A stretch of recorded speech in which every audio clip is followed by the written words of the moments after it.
Hi, welcome back guys. This is your friend, the D and WhatIf, with another fanfiction. This is the first part of WhatIf Bakugou came out before becoming the #1 hero. All credits for this video go to their respective authors, so please support the real author. Check out the link in the description for more details. Please give this video a like and subscribe to the channel if you want more videos like this. Now let's get into the fanfic. Kirishima found Bakugou sitting on a vinyl cushioned bench outside the women's bathroom and slid into place next to him, careful not to spill too much of his drink on either of their nice formal suits. Bakugou, he began, putting an arm around his friend. Bakugou, please tell me where you found that girl. Bakugou picked Kirishima's arm off his shoulder with the same cold reservation he'd had all month.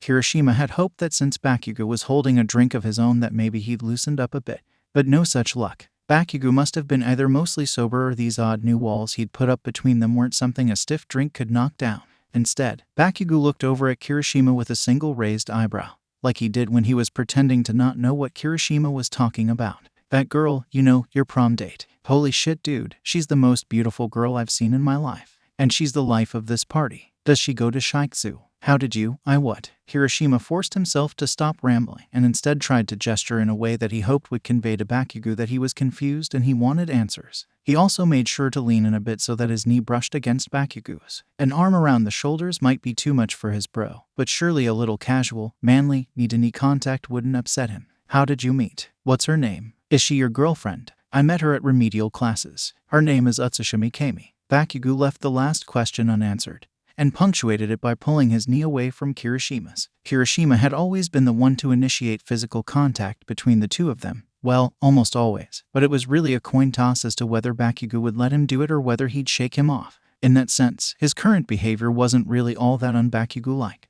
But for the last month, ever since the incident, Bakugou had rejected every attempt at skinship Kirishima had made with him. With one attempt every other day or so for the past 30 days, Kirishima figured the odds of that being random chance were like 1 in a lot. Kirishima lowered his voice. Do you call her by name? He remembered it had taken a bit of pushing to get Bakugou to use his name instead of just shitty hair, and even then he still didn't always do it. The idea that Utsushimi, a girl Kirishima hadn't even heard of before tonight, had an easier time of getting Bakugou to call her by name tickled at his sense of inadequacy, which only bothered him even more, since he knew he should have felt proud that his best bro was being less of a jerk. Bakugou gave him a considering look before answering. I usually just call her illusions. It sounded better than shitty hair. A bit of silence stretched on between them and Kirishima sipped at his drink. Someone had spiked the punch and any of the students that were goody-goody enough to tell the teachers about it probably didn't recognize the taste of alcohol anyways. Kirishima had lost track of Mina in the loud crush of students on the dance floor and was fairly certain she was gone forever until Hagakure had told him she'd gone to hold the hair of a certain party animal from Shishikura as she hugs the porcelain throne. So Kirishima had figured he'd wait for her out here, since he was fairly certain the aforementioned party animal was Utsushimi. He took comfort in the idea that his and Bakugou's girlfriends were getting along. Maybe they could go on a double date sometime. Not that Bakugou had actually answered whether she was his girlfriend or not. That girl had made waves the moment she'd entered the venue, which was a nightclub UA and Shishikura had rented for the night for their joint prom. Kirishima's jaw had been on the floor even before he saw her date step out of the limo and realized it was Bakugou. Bakugou, his best friend who acted like he barely even noticed the girls in their class, was with the most breathtakingly beautiful girl Kirishima had ever seen. And Kirishima hadn't known anything about it. He was starting to wonder if he didn't know Bakugou as well as he thought he did, and found himself oddly unsettled by that train of thought. Kirishima started to think that now might be a good time to have a serious talk with Bakugou about the incident and maybe apologize. But for the life of him he couldn't figure out what to apologize for, or even if he needed to apologize at all. Kirishima wasn't really sure why, but when it had happened, he knew he'd felt like he'd done something wrong. The thought of what that could be had been eating away at him all month.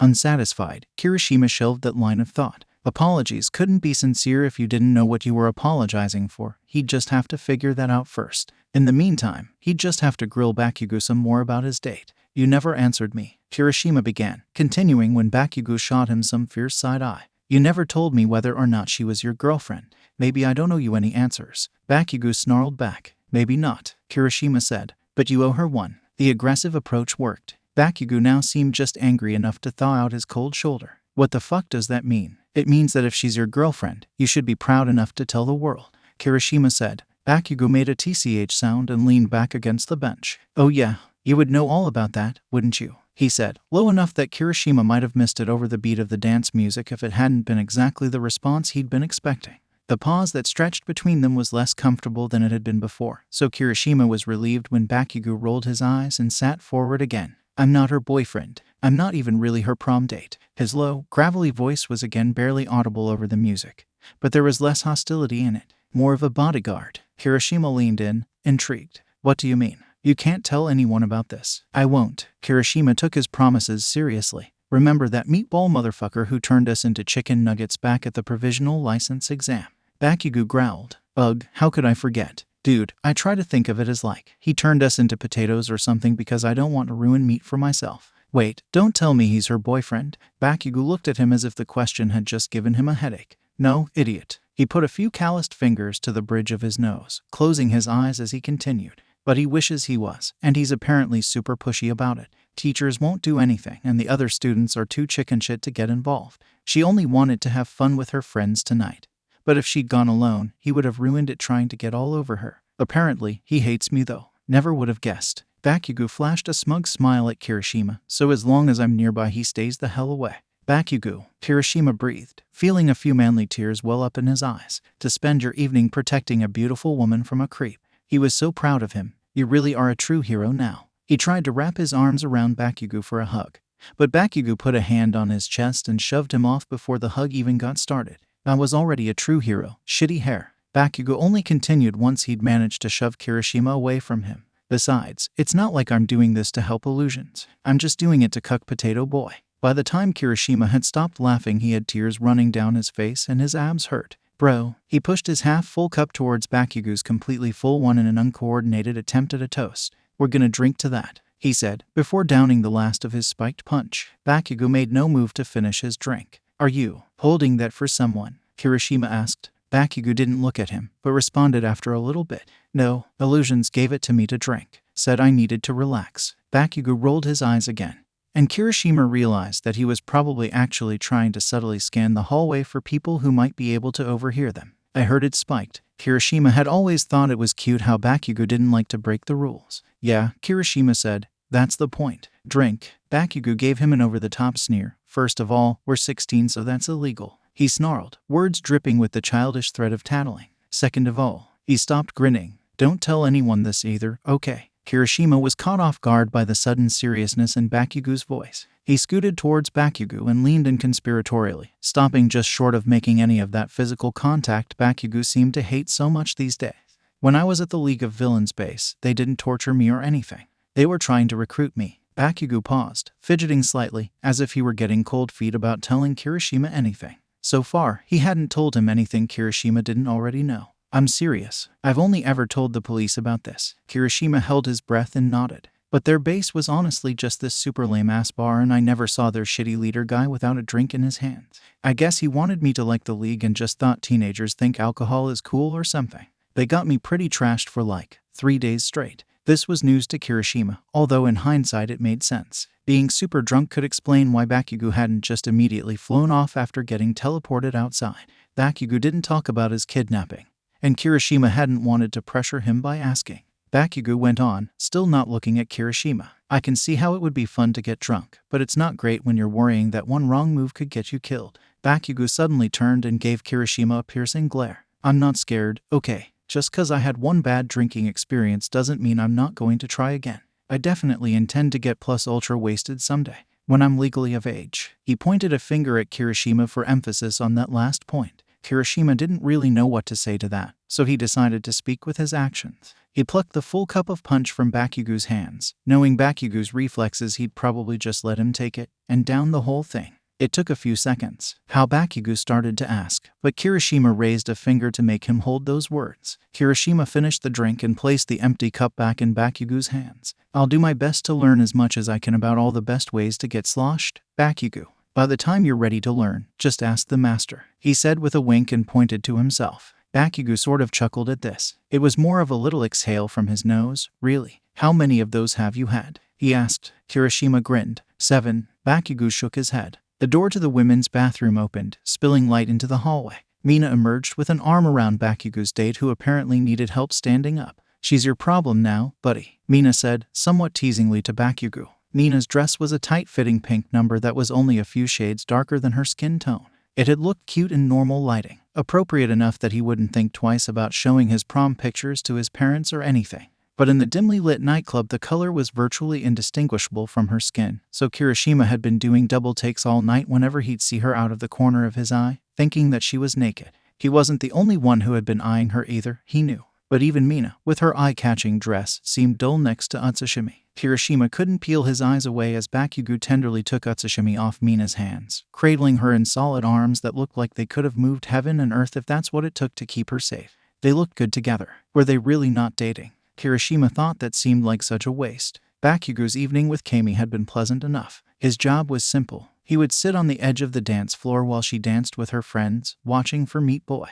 or Potato Boy, or whatever Kirishima wanted him to call him. In all honesty, he probably would have just sat on the sidelines the whole time anyways. When it looked like Tater Tots was trying to make a move, Bakugou would be in a good position to get to Kami first, whirling her across the dance floor to another group of friends, or just any other group of people. Really, she could make friends in seconds, it seemed like. The heavily spiked punch probably helped with that. His presence alone seemed like enough of a deterrence for Potato Boy, and every jealous glare he received for his efforts was like food for his soul. Bakugou, Kami whined loudly, drawing out the last syllable of his name in a slurred sing-song voice. My Baku Bruo, and I oop. That's enough, Bakugou said sharply, catching her as she keeled to the side, likely saving her from face-planting on the last stair to the rooftop of the nightclub. He could tell Kami was trying to use her illusions to give him a thumbs-up emoji, but she was so drunk that the image had taken on a deep-fried look and was almost unrecognizable. The colors were off and they wobbled almost as much as she did. She wouldn't fool anyone with these illusions.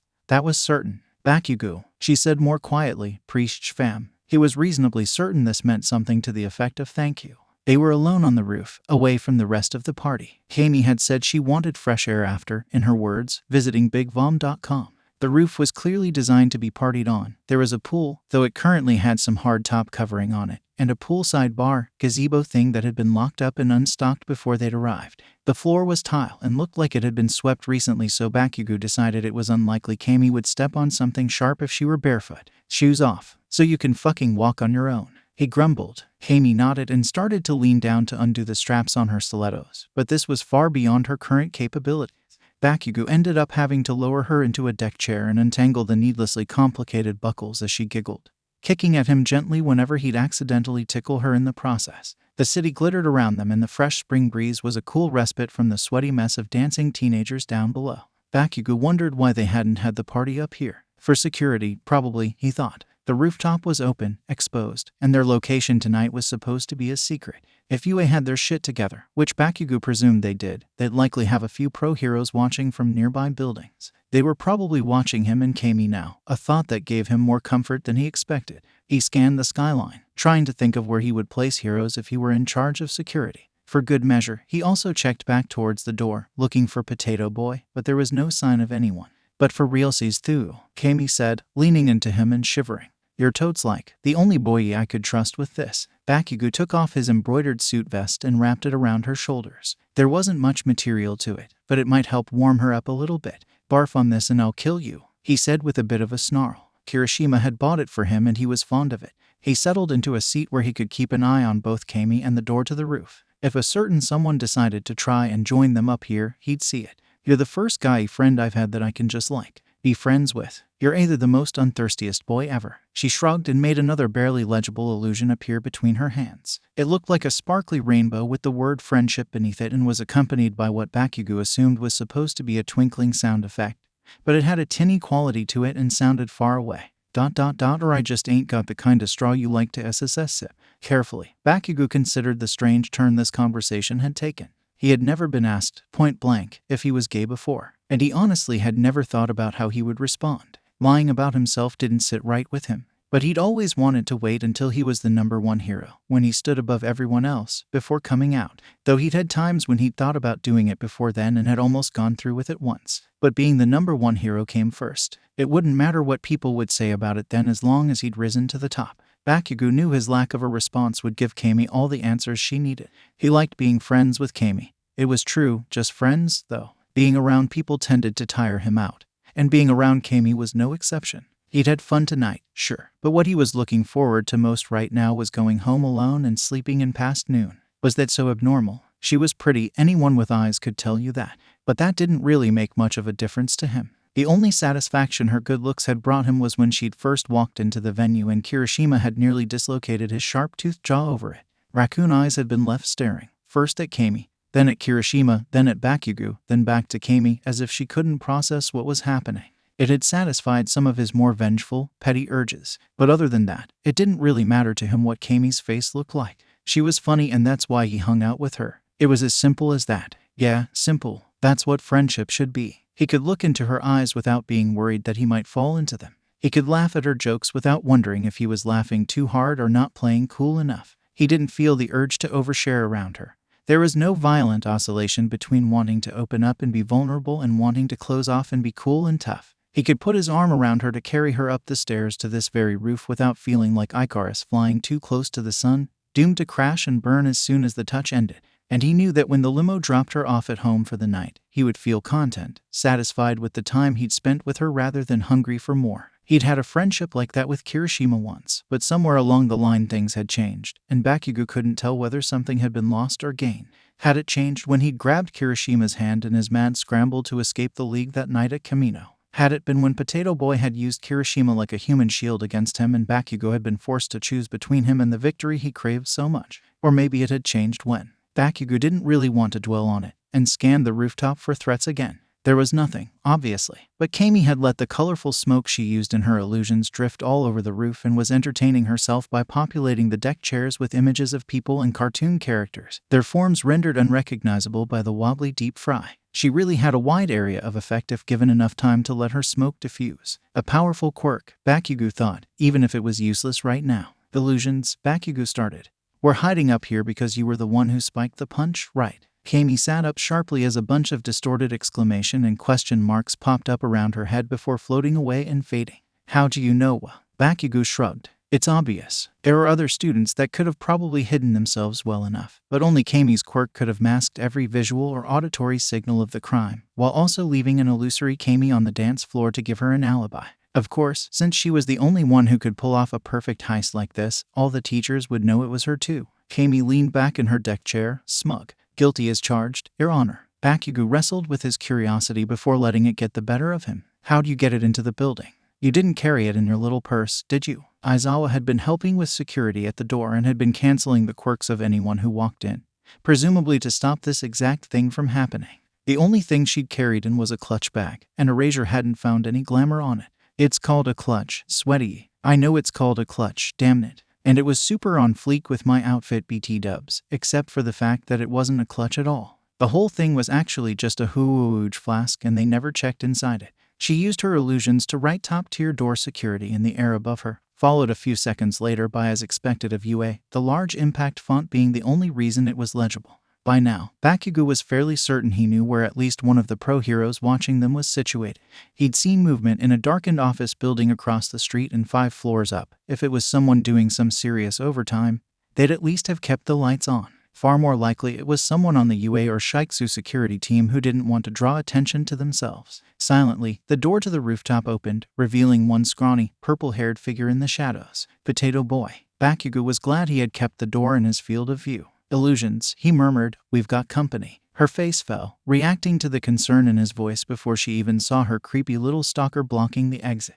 Get up, he said, supporting her as she stumbled to her feet before pulling her close. They were supposed to look like a couple to deter him from making any moves, and so far it had worked. Until now, you look a little lost, Bakugou called out across the rooftop, tempted to follow up with some trash talk about how Potato Boy's eyes were too small to find the way back from the toilet. But that would just be throwing sparks in a powder keg right now. With some difficulty, he decided against it and instead opted for a sarcastic, "The hell do you want?" Potato Boy closed the door behind him. I pondered away half the night wondering why such an honorable, well-educated, classy Shiksu student such as Miss Utsushimi would disguise herself as a painted whore and associate with a loathsome thug, such as yourself. She might not be too perspicacious, but she's not the kind of female who is easily swayed by broad shoulders or a chiseled jawline. Bakugou had to choose between fighting his own rising temper and fighting to keep his laughter back. The biggest loser of the fight was his enamel, as he ground his teeth under the effort. Potato Boy continued, "But I believe I've uncovered the truth behind this paradox. You must have done something to coerce her, threats or perhaps blackmail." There was a hard edge in his voice, like he was trying to sound calm but could burst into tears or violence at the slightest provocation. Slowly, deliberately, Potato Boy began walking towards them, hands behind his back. "So we can't see if he's using his quirk," thought Bakugou. "Is this a bluff? Or did he really intend to fight here?" Bakugou definitely itched for a good fight. Aggression bubbled up inside him in response to Potato Boy's own. And it had been so long since he'd been allowed to go all out on someone. But he'd only just gotten his provisional license a few months ago and didn't want to have UA ban him from his second internship as punishment for blowing their security deposit on this rented nightclub up into smoke. There was also the added burden of Aimi, inebriated and unable to use her quirk properly. As much as he didn't like it, it would be better if Bakugou talked him down somehow and this whole situation didn't get physical. Or would it? How certain was he that there really were pro-heroes watching them right now? Certain enough to risk provoking Potato Boy. If Tater Tots attacked first, Bakugou could probably retaliate as hard as he wanted and avoid any blame as long as he kept the collateral damage reasonable. Maybe it would also get the Shiksu staff to finally do something about Potato Boy's harassment. But that all banked on there actually being a security detail nearby to witness Potato Boy making the first move, and on Bakugou being able to survive what Potato Boy would do to him in that move. "I had intended to confront Miss Utsushimi about your crimes afterwards, to avoid making a scene during these frivolous end-of-year festivities. But I have now been enlightened to my own misjudgment. All that is necessary for the triumph of evil is that good men do nothing. Bakugou, you got her intoxicated and then brought her up here to take advantage of her, did you not? No, you've got it wrong. That's not how it is," Aimi called out, anger forming a thin veneer over the fear in her voice. But it was useless. Her words did nothing to stop his advance. If anything, Potato Boy only looked angrier. "I may not know the method by which he is manipulating you, Miss Utsushimi, but fear not. I have arrived to stop evil from triumphing this day." The weight of Bakugou's choices had hung in the air more thickly than Aimi's illusory smoke. But, like a stiff breeze, Potato Boy's accusation blew away any doubts in Bakugou's mind. He had even stopped grinding his teeth in surprise. Potato Boy had managed to convince himself with absolute certainty that he was in the right. You couldn't talk someone down from that. In all fairness, Bakugou hadn't thought about what it would have looked like to an outside observer, with Aimi so drunk she could barely stand up and him completely sober. Even someone who wasn't looking for ill intent might have gotten suspicious. It was going to be a fight whether Bakugou wanted one or not. And fuck if Bakugou couldn't use a good fight right now. Bakugou considered pushing her away from him so he could fight more freely, but instead pulled her closer in a way that he hoped was reassuring, and would provoke Potato Boy into making a shoddy first attack. Tater Tots took the bait, grimacing at the action, his face twisted as he shouted, "She's not your human shield, Bakugou." Human shield? For just a moment, Bakugou's chest tightened and he saw red. He could feel his temper sliding out of his control. He could regain control easily once he started fighting, but he had to wait for the right moment or he'd ruin everything. All he could do was grit his teeth and bear it. Bakugou had always felt that his head was clearest when he was fighting. And his fight with Potato Boy back at the provisional license exam had been no different. When Potato Boy had held Kirishima hostage, Bakugou's decision to turn down the firepower of his AP shot had been a conscious, calculated decision rather than an emotional one. When he'd focused most of his attention in front of him, on Kirishima and the asshole using him as a human shield, rather than on the sneak attack from behind that ultimately did him in, he'd done so intentionally. He'd been lucid, painfully aware that his actions were chipping away at his odds of victory. And in those precious few moments of clarity, he knew it was all worth it. Never before had Bakugou considered that he would love something or someone more than winning. But from then on he couldn't deny his feelings. He loved Kirishima. He loved him even more than victory. That line of thinking wasn't new, but it still felt like dragging a nail across his heart. He didn't want to think of Kirishima as antagonistic to his goal of being number one. They were both strongest when they fought side by side, fighting styles completing each other as perfectly as their lives did. But in that fight, there was no way he could deny Kirishima had been his Achilles heel. In a fight without him, though, maybe Bakugou could beat this potato guy. There, he saw it. Behind Potato Boy were little globs of flesh floating along the ground, away, towards the edges of the roof. Tater Tots had probably gotten better at controlling his quirk if he could make this many of them. He would probably send them to loop around, below the rooftop, and attack from behind like he had back at the exam. Small as they were, the flesh balls would be hard to see in the darkness. He hoped that he'd be able to see them before they hit, and that the pro heroes watching would see it too. Aimi was not so passive, however. She pushed away from him and took a few unstable steps towards Potato Boy. "I'm not his human shield, Shishikura. Don't defend him. I'm doing this for you," Potato Boy screamed. You want to do something for me? Then do this, leave me the fuck alone. Aimi screamed back, tears springing to her eyes. That was all it took. The hair trigger of Potato Boy's patience had been tripped. Bakugou watched as a surge of tiny meatballs flowed up over all sides of the nightclub towards them. Maybe Aimi saw it too, maybe not. But as Bakugou lunged forward, grabbed her, and rocketed upwards, the air around Potato Boy's face exploded into flashing lights and grainy, distorted colors. Potato Boy doubled over, trying to escape his new loud, deep-fried reality, but the area of effect of Aimi's illusions was too large. So Aimi might not be able to fool people with her illusions. But that didn't mean she was useless. Bakugou could work with that. They landed on top of the poolside gazebo as quietly as Bakugou could manage, which was to say, not quietly at all. But it seemed like Potato Boy hadn't heard them over the staticky party anthems Aimi was blasting directly in his ears. It was at a steep incline, however, and wasn't covered in a surface that was good for grip. Bakugou scrambled to grab the pointed top of the gazebo while still hanging on to Aimi, who was rage-crying so hard her mascara had already made it halfway down her face. If he let go and she fell off the roof, he wasn't sure she could maintain control over her illusions. How much longer until the pro heroes intervene? Below them, the meatwads swarmed around the spot they had been standing like moths around a lamp. Bakugou watched as their dance grew slower, calmer. Then they began circling outward. Blinded though he may be, Potato Boy wasn't out of the fight yet. He intended to find them by feel. It was really obvious people were using quirks up here. Why hadn't the heroes stopped this yet? Bakugou thought of how easily Aimi had snuck the alcohol into the dance. He thought of the time Charge Adult had left his school ID card in his dorm and managed to make it all the way to class, past 3 security checkpoints, before he noticed. He thought of the attacks at USJ and summer camp. How much of UA security was just security theater, no more real than the things Aimi made with her quirk.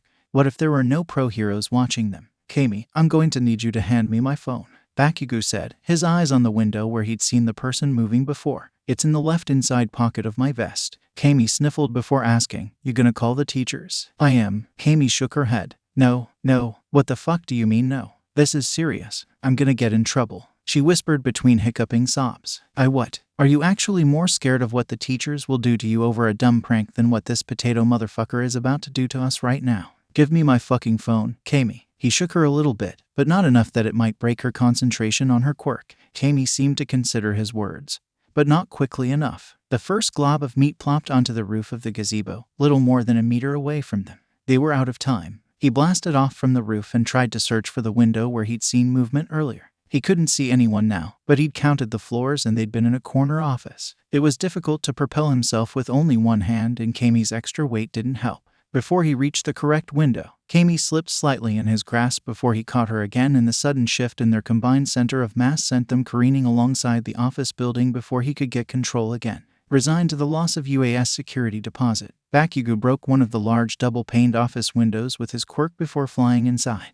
It was dark and silent, filled with a labyrinth of felt-coated cubicle walls, rolling desk chairs, and black computer monitors. He hoisted Aimi over one shoulder as the broken glass crunched under his shoes. Hello, he called out. Aimi started clamoring to escape his grasp. Like, what the fuck are you doing? She hissed. Don't fucking struggle. There's broken glass. She could cut her feet. Aimi stopped trying to get down but asked again, What are you doing? The cubicle walls seemed to do little to dampen the sound of her voice, which was eerily loud. I can't even right now. Bakugou made his way towards the corner office and kicked open the door. There, in the high-backed office chair, sat a pro hero Bakugou didn't recognize. She was surrounded by equipment that was still monitoring the situation on the roof of the nightclub. Aimi's illusory blind had slipped off Potato Boy and he was frantically searching for them. But the pro hero wasn't looking at any of her equipment right now because she was face down in her keyboard. Aimi slid off his shoulders and leaned on him heavily as she got her feet under her. Ms. Depth Charge. Her voice seemed even more unsteady than her legs. There was no answer, no breathing, no pulse. Aimi, I'm going to need you to hand me my phone. Yeah, okay. The pro hero's corpse was fresh, still warm. Her only visible injury was a long shallow scratch along her back, exposed by a slice through the light fabric on the back of her costume. This was Bakugou's first time finding a dead body. As a hero in training, he'd known he would find himself in situations like this. Maybe that bit of mental preparation made it easier for him. Maybe it didn't. He knew if he could do it all over again, he would have tried to focus less on Aimi's shaking hands as she barely managed to fish his phone out of the pocket of his vest she was still wearing and hand it over. He wouldn't have bothered thinking about out-of-hospital CPR success rates as Aimi pulled the dead hero to the floor and flipped her onto her back. He wouldn't have let his mind race through questions of who he should call to get the fastest response time. The police, the teachers, somehow even Kirishima came to mind as an option. Instead, he should have focused on the fact that whatever it was that killed the pro hero was definitely still around. Bakugou scrolled quickly through his short contacts list on his phone until he reached the E section. Eraserhead. He hoped his teacher would pick up, would be able to hear him over the music in the nightclub. But Bakugou never hit call. Before he knew it, he was face down in the carpet with someone huge on top of him. In spite of his reflexes, his phone was knocked from his sweaty hands and went skittering under a desk. Somewhere above him, Aimi shrieked as someone pulled her off the pro hero. Her screams were stifled just in time for Bakugou to hear a low, husky woman's voice. "It looks like it's our lucky day," coming from somewhere near his feet. Bakugou didn't recognize it. "These two bring our total points to 17. That's not enough for both of us to pass." This was a man's deeper voice from near where Aimi's screams were still being muffled. Bakugou didn't recognize this one either. "We still need 3 more points. Pass." Bakugou didn't understand. "You're being a little bitch. That's not bad considering we haven't even taken our bump yet." The woman crouched down near Bakugou's ankles, and he could hear the distinct click of a switchblade flicking open. Now might be a good time to go. The person on top of him was heavy, at least as heavy as All Might. Or rather, as heavy as All Might had been before Kamino. But even so, Bakugou managed to turn one of his palms upwards, in spite of strain that made his arm feel like it was going to snap, and fired into whoever was on top of him. The person screeched in response to the hit, and unlike with the other two voices, Bakugou did recognize it. It wasn't a person at all. It was a Namu. Bakugou didn't have time to feel surprised and blasted the creature again, angling the explosion slightly back so he could also ward off the husky-voiced bitch by his feet. Then he fired again. The office building's fire alarms started going off. He fired again. Again, damn it. He felt himself slip a little in the creature's grip. He gave it one more shot and broke out of the Namu's grip, earning himself what felt like a serious carpet burn in the process. The room erupted into chaos. In the desperate few seconds between when Bakugou freed himself and the first rusty, ice-cold drops of water from the building's fire suppression system hit him, 3 things happened. First, the low-voiced woman screeched for the Namu to get Bakugou, voice cracking as she did so. She was a skinny, ratty-looking thing with awful posture and too much of that weird crusty stuff under her eyes. Responding to her commands with inhuman reflexes, the creature's head swiveled on a muscular green neck to focus in on Bakugou, and pounced, only to be held back by a barrage of explosions. Second, Bakugou realized there was something seriously wrong with his left leg. His calf was cramping up harder than he'd ever felt it before. The kind of cramps that leave the affected limb shaking like a fish out of water. Only his hero training and the adrenaline coursing through his veins kept him from letting up the barrage. He was only grateful it wasn't an arm and kept firing, the recoil from his blasts pushing him back until his back was pressed against the double-pane glass of the office windows. Third, in lifting up Aimi to use as a shield against the blasts, the other villain accidentally allowed a small amount of smoky breath to slip out of her mouth. The air around them erupted into a glittery purple cloud and the sound of a far-off staticky scream, the shrill kind they play in horror movie trailers that make your throat tighten in sympathy and your pulse speed up. It was loud enough to drown out the fire alarms. The villain, a tall, heavyset man wearing thick leather boots and welding gloves, stumbled out the door of the office trying to escape the noise, dragging Aimi with him. "Don't kill her yet. We can use her as a hostage," screamed Crusty Eyes almost inaudible over the fire alarm. The rushing water, Aimi's illusion, and the screeching Namu. Oddly, of all the things to focus on in this moment, Bakugou noticed that her tongue was inky black. "Yeah, fuck no," the glove guy called back. "Taking hostages is harder than it looks in the movies. We kill them now, so we can get our points and move on." It looked like he'd managed to cut off Aimi's airways again and was in the process of throttling her. Crusty Eyes whipped around to scream at her colleague. "Don't quez." In that one distracted instant, Bakugou re-aimed his blast at Crusty Eyes and slammed her through the corner office drywall, carving a clean person-shaped hole on her way out. But it didn't come without a cost. Without the constant pressure of Bakugou's explosions to hold it back, the Namu charged through. Bakugou tried to dodge out of the way, but between his fucked-up leg and the sudden rush of chilled water from the fire suppression system, he didn't quite make it out of the way. It managed to grab his shitty leg in a grip that would have hurt if he could have possibly felt any more pain in that limb. Desperately, Bakugou concentrated as much firepower as he thought his unbraced wrists could handle into a series of AP shots to the creature's face. His explosions hurt the creature, its pain screeches told him as much, but any damage he did was almost immediately healed by its regeneration. And more worryingly, every drop of green Namu blood that splattered on his skin seemed to send his already aching wrist muscles into a spasm. Was all Namu blood green or just this one? This wasn't good. There was nothing he could do to it that wouldn't end with him hurting himself 100 times worse. So Bakugou made a hard decision as the creature pushed his back against the corner office windows. Good leaders delegate their tasks. With some effort, Bakugou shattered the windows behind him and sent both himself and the hulking greenish creature out of the corner office windows and into the brisk nighttime air. Broken glass slicing through both the red silk shirt Kirishima had bought him and the skin underneath. Rolling under the monster as they fell, he blasted the Namu's hand, just enough to free himself, and then catapulted it onto the roof of the nightclub below. Let Potato Boy deal with this shit. Time to start pulling your weight, asshole. Bakugou called down at Tater Tots. Less than a minute before, they'd been enemies. Well, they were still enemies. But now they were going to have to work together. And by work together, Bakugou meant not actually work with him, just like fight on the same side. Ugh, he really hoped Potato Boy didn't start thinking Bakugou was going to owe him something for this. What? Potato Boy yelled back. He might not have heard Bakugou. Fucking whatever. He'll figure it out. Bakugou flew back to peer into the large office windows, searching for signs of Kami inside with little success. Going in without a plan would be dumb, but without any knowledge on the villain's quirks, making plans was a pointless exercise anyways. Kami was still in there, and even though he was making enough noise to wake up an entire city block, he didn't know when backup would come to rescue them. So it was without a plan that Bakugou flew back inside. Kami wrestled with the big villain under the deluge of the sprinklers, sometimes blinding him with her quirk, sometimes not, sometimes blinded herself by thick gloved hands over her face. It was the dirtiest fighting Kami had ever engaged in, with hair pulling, biting, eye gouging, and even a brief exchange where Kami had managed to mash the villain's ugly face into the glass-littered carpet.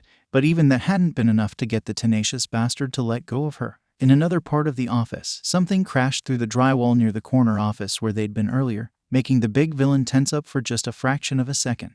The instant's pause it gave him was enough for Kami to wriggle an arm free from his hold and grab a nearby computer monitor. It wasn't without a little sense of pride and accomplishment that she clocked him over the head with it, cracking the monitor in half. Dazed, the villain let go of her hair for an instant before regaining his senses and snatching at the hem of her 3/4 length prom dress. A nearly but not quite successful escape attempt felt like a cold slap to Kami's face. Biting back frustration, Kami steadied the loud, deep-fried smokescreen over his eyes and ears. She might not be out of his grip just yet. Even as she got a few more solid hits into his already concussed skull, he still didn't let go of the hem of her dress, but she wouldn't give up. Kami looked around for Bakugou. His flying, rough as it was her ticket out of here. Instead, she found only the other villain, the creepy woman, standing in the hallway stock still, watching her. Kami hadn't gotten a great look at her to begin with, but she seemed different from before. Had she gotten taller? There was something off about her eyes. Kami threw the remainder of the broken computer monitor at her, obscuring the attack with a puff of glittery smoke. The woman dodged it. It was a clean dodge, with no telegraph and flawless technique. And at the lowest point in the dodge, she let the momentum plyometrically load her legs, allowing her to spring back up out of it with cat-like grace. Her teachers at Shiksu called it the UA dodge. Kami wondered how many times she'd practiced it. But Kami didn't want to stick around and find out where the villain had gotten her training. So she stumbled out of the hallway and into a cell of cubicles, dragging the larger villain with her and covering her trail with a thick smokescreen. Scrambling for any office supplies she could use as an improvised weapon, Kami's hand closed around some dull office scissors just as her alcohol-fogged brain closed around what had seemed so off about the woman villain. She'd been covered in injuries, small scrapes and burns, nothing too serious looking, but one single injury had stuck out to Kami in the bruised crook of her left arm, a small, single pinprick, an injection site. So that must have been the bump she'd been talking about earlier. Kami managed to detach the blinded, stunned, larger villain's grip from her dress with a few quick snips from the scissors. She'd probably have been horrified by the destruction of a perfectly cute and expensive prom dress if she wasn't too busy feeling like a squid caught in a fisherman's net. You've got a lovely quirk for a hero, darling. The villain's sultry voice seemed slightly muffled somehow, as if she were on the other side of a thin window. But with her own smokescreen in the way, Kami couldn't see her to figure out why. As quickly as her alcohol-slowed fingers could move, Kami dismantled the scissors into two thin blades. The handles weren't ergonomic for the way she was holding them and the blades weren't sharp, but it was better than nothing.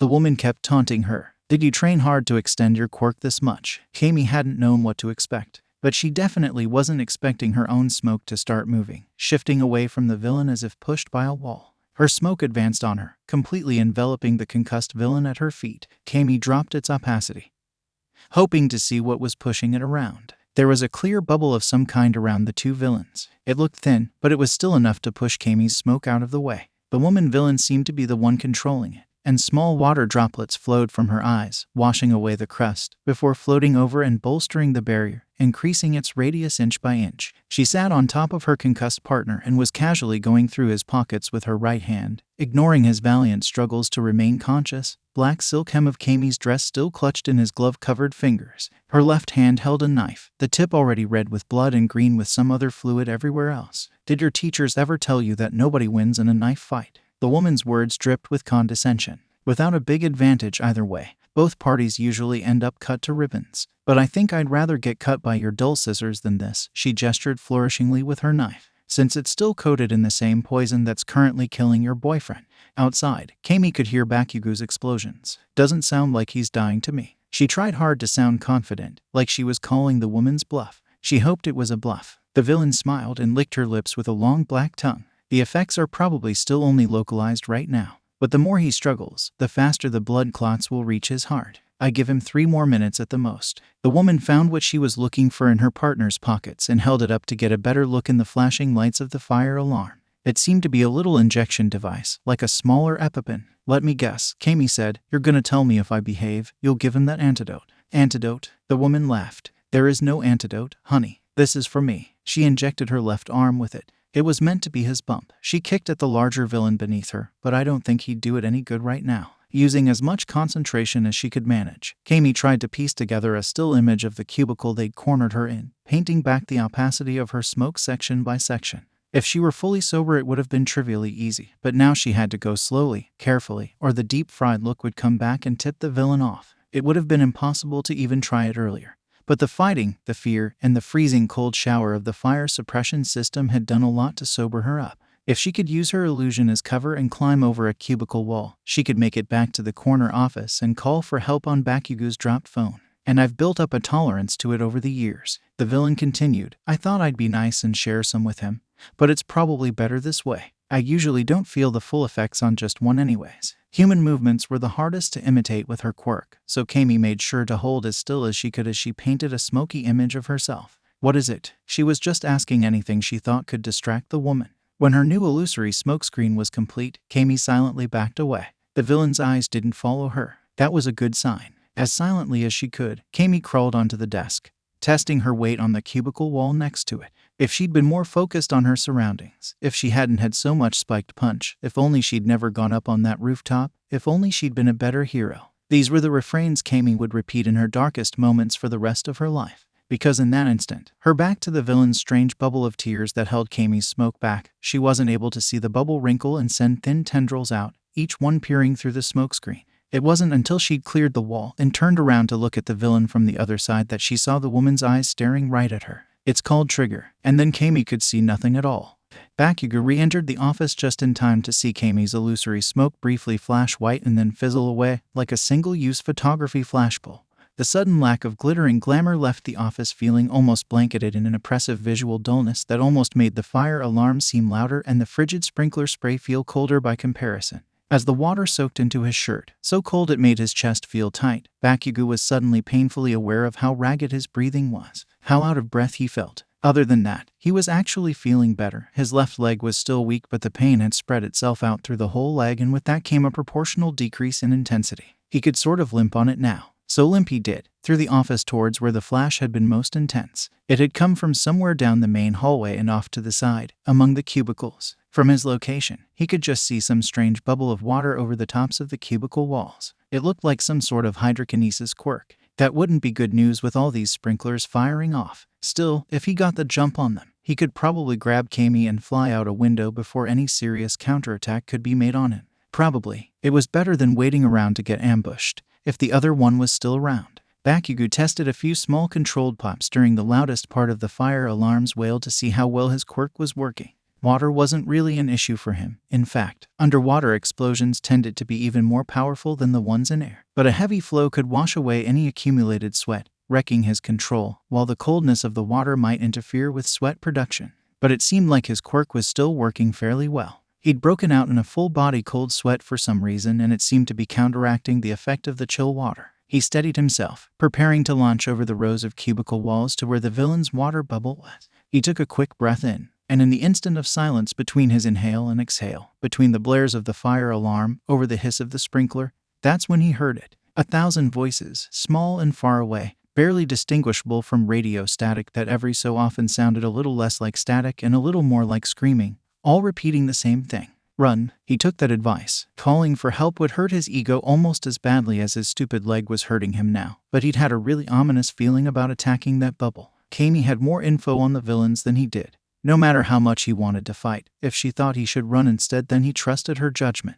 It took longer than expected to tear through the corner office looking for where he'd dropped his phone. To make matters worse, once he actually found it, he wasn't even sure the damn thing was even going to work. It had fallen under the desk, so he'd hoped that it might have been shielded from the sprinklers, but he had no such luck. It was soaked through and hot to the touch from all the circuits frying themselves. He swiped through to his unlock screen and started to type in his passcode. He got as far as 1-7 when the screen went dark. Desperate, he swiped through again and paused before typing anything in. The screen went dark. Was there a specific timing to it, or was it just flickering off randomly? Swallowing back a tight pain in his jaw, Bakugou steeled his nerves. He'd have to hope it was random and hope for a longer interval between flickers. In one quick move, he swiped to his unlock screen and typed in the code as quickly as possible. Thick-skinned fingers flashing across the screen, just barely managing to get all 4 numbers, 170-8, into the phone before the screen shut itself off again. He resuscitated his phone. Luckily, it stayed unlocked. But he was met with a different problem.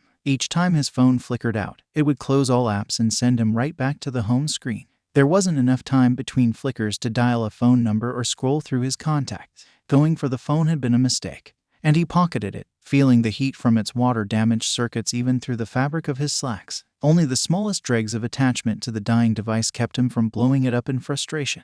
It looked like he'd need to call for help the old-school way, by flying out of the broken windows and physically alerting the teachers. He stood up to go, but was stopped in his tracks by a powerful head rush that blacked out his vision and almost made him lose his balance. For just a moment, the room spun as Bakugou was lost in the noise of the alarm and the millions of tiny screams of "Run! Don't look! Dying!" Her eyes. What the hell was wrong with him? He thought, trying to blink away the black spots on his vision. Was it a quirk? And in that moment, as he wondered if any attempts at flight would only end with him splattered on the sidewalk below, Bakugou felt his phone buzz rhythmically. Someone was calling him. Of course, just because his phone screen was too fucked up to let him call out didn't mean it couldn't still receive calls. He fished it out of his pocket. Incoming call from Shitty Hair. It felt like a call from a guardian angel. Kirishima had initially called to tell Bakugou that the teachers were looking for him. Or rather, they were looking for his punch-spiking prom date. Aizawa had come to him first only about a minute ago, since apparently anyone who wanted to know where Bakugou was knew to ask Kirishima. But whatever warm, fuzzy feelings that thought evoked were doused the instant he heard Bakugou's ragged voice over the phone. Villain attack. At least 3 enemies in the 8th floor of the high-rise directly northwest. Bakugou rattled off the address of the nightclub. It was a cold, dry recitation of the hero backup request. Kirishima could hear the strain in his friend's voice. Bakugou, are you injured? Kirishima took off running through the dance floor, barely noticing the people he jostled out of the way. He needed to find a teacher. Aizawa had just been there. Bakugou continued. 1 Namu. 1 possible hydrokinesis quirk, 3rd quirk unknown. Kirishima reached the edge of the floor where he'd last seen Aizawa. But even though it had felt like the teachers had been everywhere back when he'd been trying to avoid them, now there was no sign of them. Everywhere he looked, it was just an overwhelming mass of dancing students. At least 1 hero casualty. Kirishima reached the edge of the dance floor with no sign of Aizawa, or any teacher for that matter. Could he grab a few 3rd years and go on their own? But the only 3rd year he trusted enough to ask was Amajiki. And there was no way he'd be anywhere near the dance floor. Could be part of a larger villain attack. Bakugou trailed off the scripted report format. They're well equipped and mentioned something about getting points for killing students. Ijuru, what is it? Mina had caught up to him and was clutching his arm. The sudden touch startled him and he hardened a bit under his suit jacket, though not enough to tear through it. He ignored her, hoping he hadn't missed anything else Bakugou had said. The last thing he heard, through Bakugou's gritted teeth, was this, requesting backup. Kirishima heard a sharp sound through the phone, as if it had been suddenly dropped. Bakugou. Bakugou. No reply. Kirishima looked at his phone. The call was still connected. There was just no response. Bakugou, are you still there? Still holding his left arm, Mina repeated, Ijuru. Searching for the teachers wasn't working. Time was running out and his friend needed help now. He needed him now. He pushed his phone into Mina's hands. Mina, there's a villain attack. Bakugou's caught up in it and needs my help. Get the teachers. Then he turned and ran. Where are you going? He didn't look back. He knew that if he found a teacher, they'd try to stop him from going. Just like last time, he had already let blind adherence to authorities stop him from saving Bakugou at the attack on summer camp and paid the price for it. He had no regrets about playing vigilante back at Kamino, and he'd do it again if it meant saving Bakugou, even if he got expelled for it, even if he got killed for it. That's what it meant to be a hero. He was climbing up the stairs to the nightclub's rooftop before he knew it, yet it still seemed like it was taking too long. He hadn't bothered thinking about how he'd get from the rooftop to the other building. He supposed he could use the rooftop to find which building Bakugou was in and then jump off in the right direction. He turned the door handle to the rooftop deck and pushed. Nothing happened. He pulled. Nothing happened. Was it locked? Kirishima inspected the doorframe. It was meant to open outwards and didn't seem particularly sturdy. Kirishima activated his quirk and slammed his shoulder into the door, near the hinges. He felt the steel bolts shear off and the wood of the door crack under the force of the impact. But the door didn't open. Kirishima pushed again. The door didn't budge. Bakugou was in danger and Kirishima was stopped by a flimsy fucking nightclub door. His tongue was dry and his palms felt sweaty from the frustration of it all. Damn it, he snarled, and punched the door with a hardened fist. It dented from the impact. He hit the door again, hardening his feet until they slashed through his shoes and bit into the floor like those spikes Bakugou had on his mountain climbing shoes. He hit the door again, and again. He'd recently stepped up his upper body workouts, so how could he still be this weak? Weak when his best friend might need him most. The door buckled and finally on the last hit, he broke his fist through. Out of the hole poured hamburger meat, still pulsing with a rapid, powerful heartbeat. What the fuck? Kirishima briefly wondered if he was dreaming, if he was having another nightmare about losing Bakugou like the ones he'd had after summer camp. But dream or not, he couldn't risk stopping now to check. Every second was another chance that Bakugou could be gone, kidnapped again, or worse. Without warning, the extruded meat pouring from the hole in the door twitched violently and then started to spin, untangling itself until it unfolded into a muscular green leg. It flailed, kicking Kirishima in the head and shoulders until he finally managed to grapple it into submission. But no sooner had he grabbed the thick green ankle when it started to curl up, the muscles bunching like dough worked by an invisible baker's hands. Soon it had knotted itself into a horrifyingly familiar tater-tot shape before bursting at the seams and spilling more hamburger meat out of Kirishima's hands and down the front of his suit. This was the work of that potato guy. Feeling like an idiot for not having thought of going through the ceiling or walls before, Kirishima hardened his fingers and climbed to the ceiling, easily tearing through the roof at one of the corners. He found Potato Guy hunched over next to him on the roof of the stairwell housing, sweat beading on his forehead in spite of the cool breeze. His arms were gone, which startled Kirishima at first until he remembered that was just how his quirk worked. Below them, a writhing sea of meat was caught in a continual cycle of getting packed into useless nuggets, only to rip itself apart and regenerate from the mess, screaming in agony only when it managed to form a mouth or lungs to do so. It stretched across the entire rooftop, threatening to spill over the sides in places as the continuous regeneration produced more flesh than the rooftop could hold. Potato Guy didn't look too happy to see him, so Bakugou sends a henchman. He rasped through labored breaths to finish the job. Kirishima felt some of the nearby meat bubble up next to him and begin to wrap around him. Wait. I'm here to help. I'm on the hero's side. We're on the same side. Now that he thought about it, he didn't really know which side Potato Guy was on.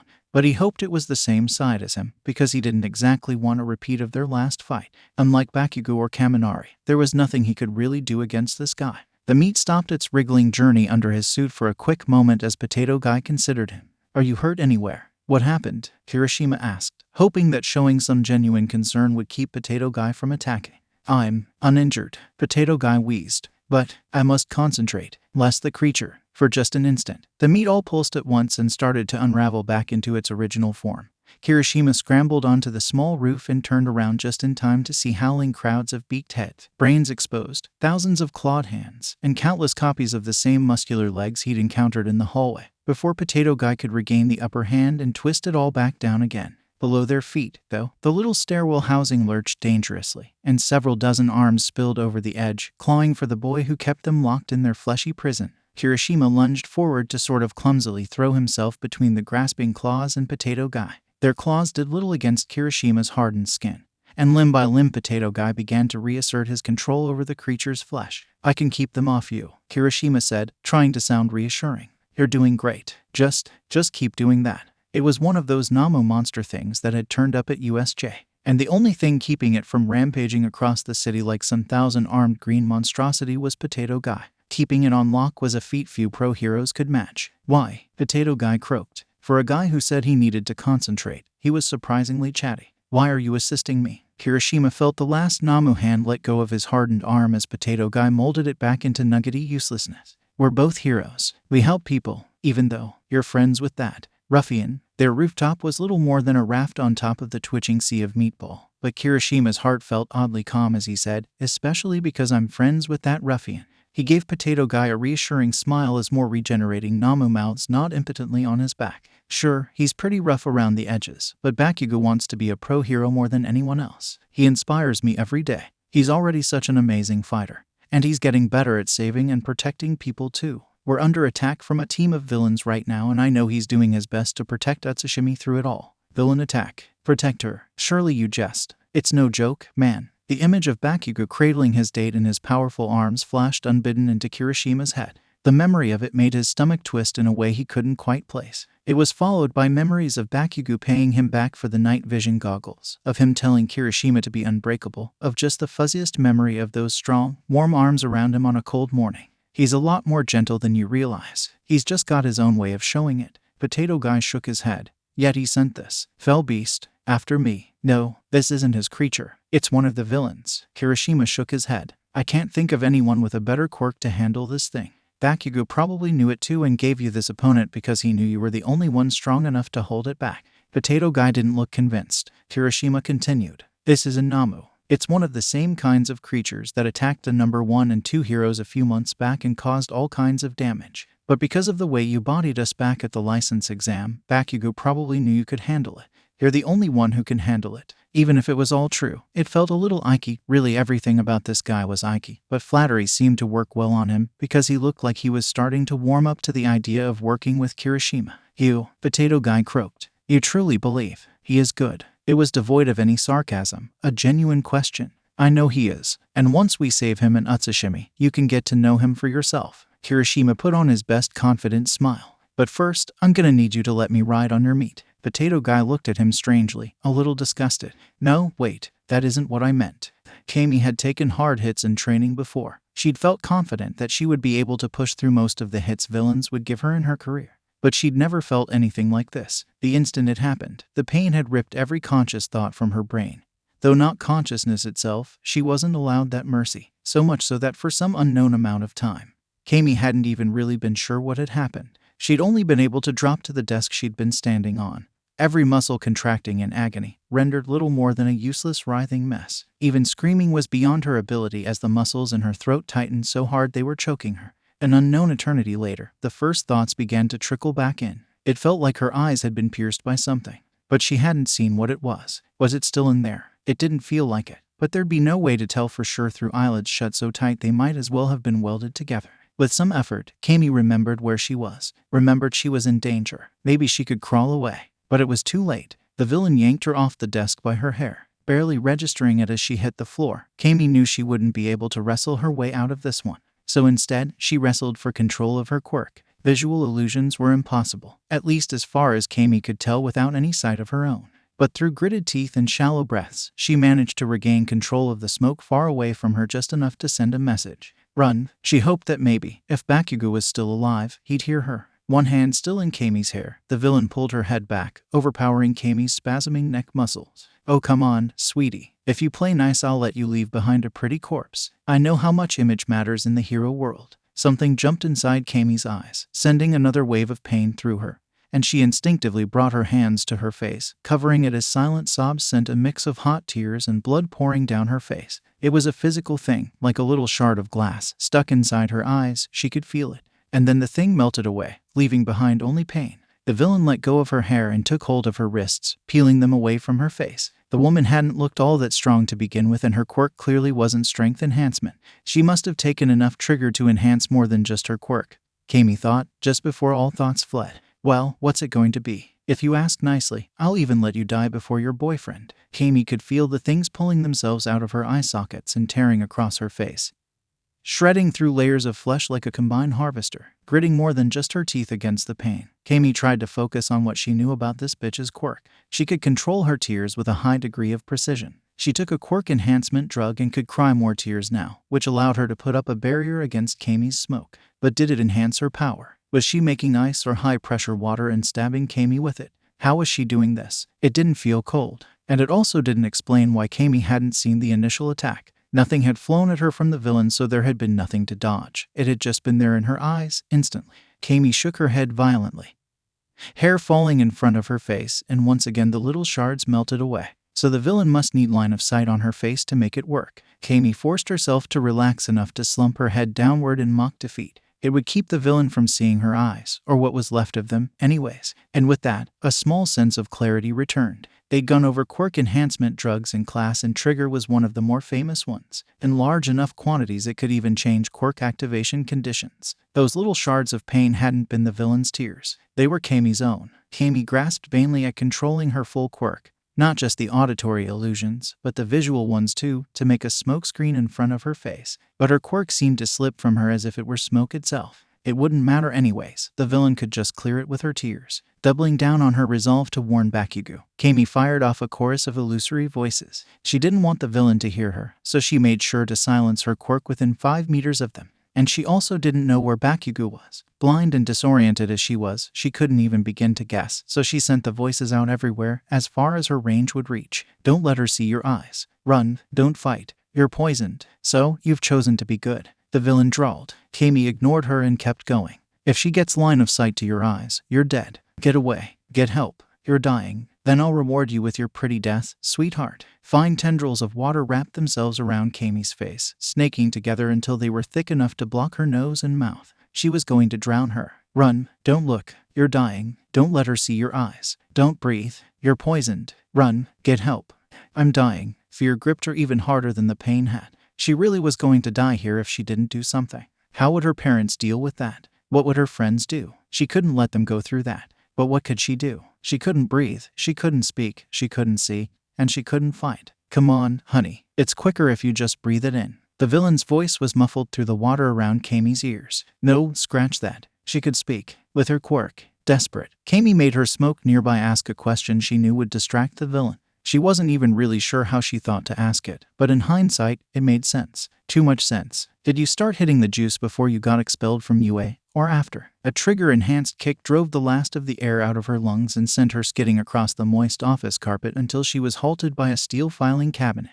So you're choosing the ugly death, huh? But in that one distracted instant, Kami was able to roll over and run away, out of the sight of the teary-eyed villain, and finally suck sweet air back into her lungs. And while she couldn't actually see her own smoke, she could feel at least some degree of control over its opacity return. She did her best to make a smokescreen behind her as she ran. It didn't work. She felt something crack against her shoulder and knock her to the ground again. Had she run into something or had the villain hit her? Kami couldn't tell, but she knew she was caught when she felt the villain's fingers in her hair again, pulling her down the hall. And that's when she heard it. It was a voice, almost drowned out by the fire alarm. It sounded tinny and far away, as if it were being forced through some very shit-tier speakers, sort of like how her illusions sounded now. But this wasn't one of hers. Bakugou, Bakugou, Bakugou, are you still there? It was someone's voice through a phone. Bakugou had called for help. He'd gotten her messages, which meant he knew not to fight the villain, and he'd probably escaped by now. Now all Kami had to do was wait, and she might actually factually survive this. The villain must have heard it too, because she stopped in her tracks and yanked Kami off the ground by her hair. But that didn't stop the hope from pouring into Kami's heart. Mina, there's a villain attack. Bakugou's caught up in it and needs my help.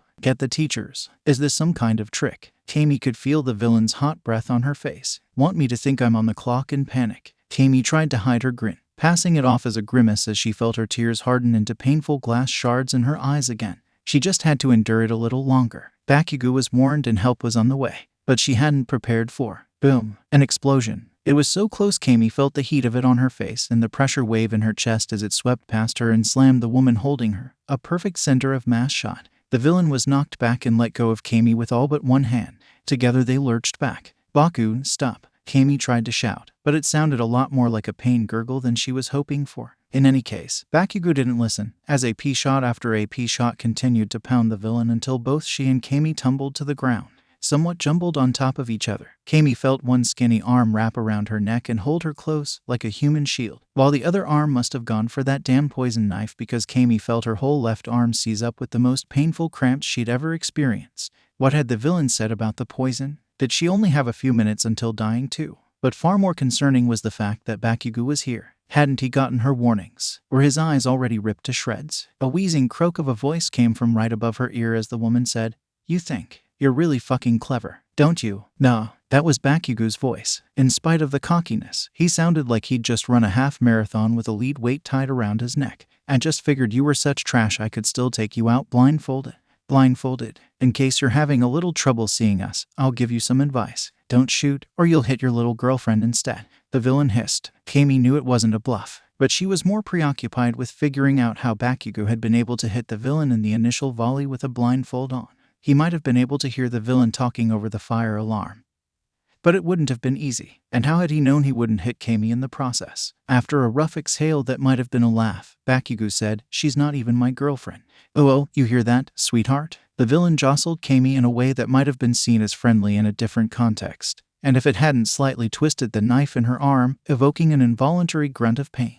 "And here I thought he wasn't going to break up with you until after he saw what I did to your face." It was bait. The villain wanted Bakugou to take off the blindfold to see the damage. Then she'd take out his eyes. But if Bakugou suddenly decided to be that stupid, there was nothing Aimi could do about it. Instead, she focused on trying to figure out her surroundings by feel. Was there anything in reach she could use to break free? Would she even be able to do anything now that her arm was as useful as a dead fish? Bakugou said, "It's nothing a little concealer won't fix," blissfully ignorant of the full extent of the damage. "Besides, after I'm done with you, you'll probably look a lot woe." His trash talk was choked off to a bubbling gurgle as, presumably, the villain wrapped his face in the same shroud of tears she'd used to try to drown Aimi with earlier. He didn't have much time. Aimi heard his knees thud to the floor as he tried to escape the bubble of water that infiltrated his mouth, nose, throat. Aimi remembered what it had felt like. The more Aimi thought about it, the more she knew what she had to do. She'd gone to enough pinata parties as a kid to have a basic understanding of how blindfolds work. Sometimes, if the fabric was a little too thin or stretched too tight, you could still sort of see light and shadows through it.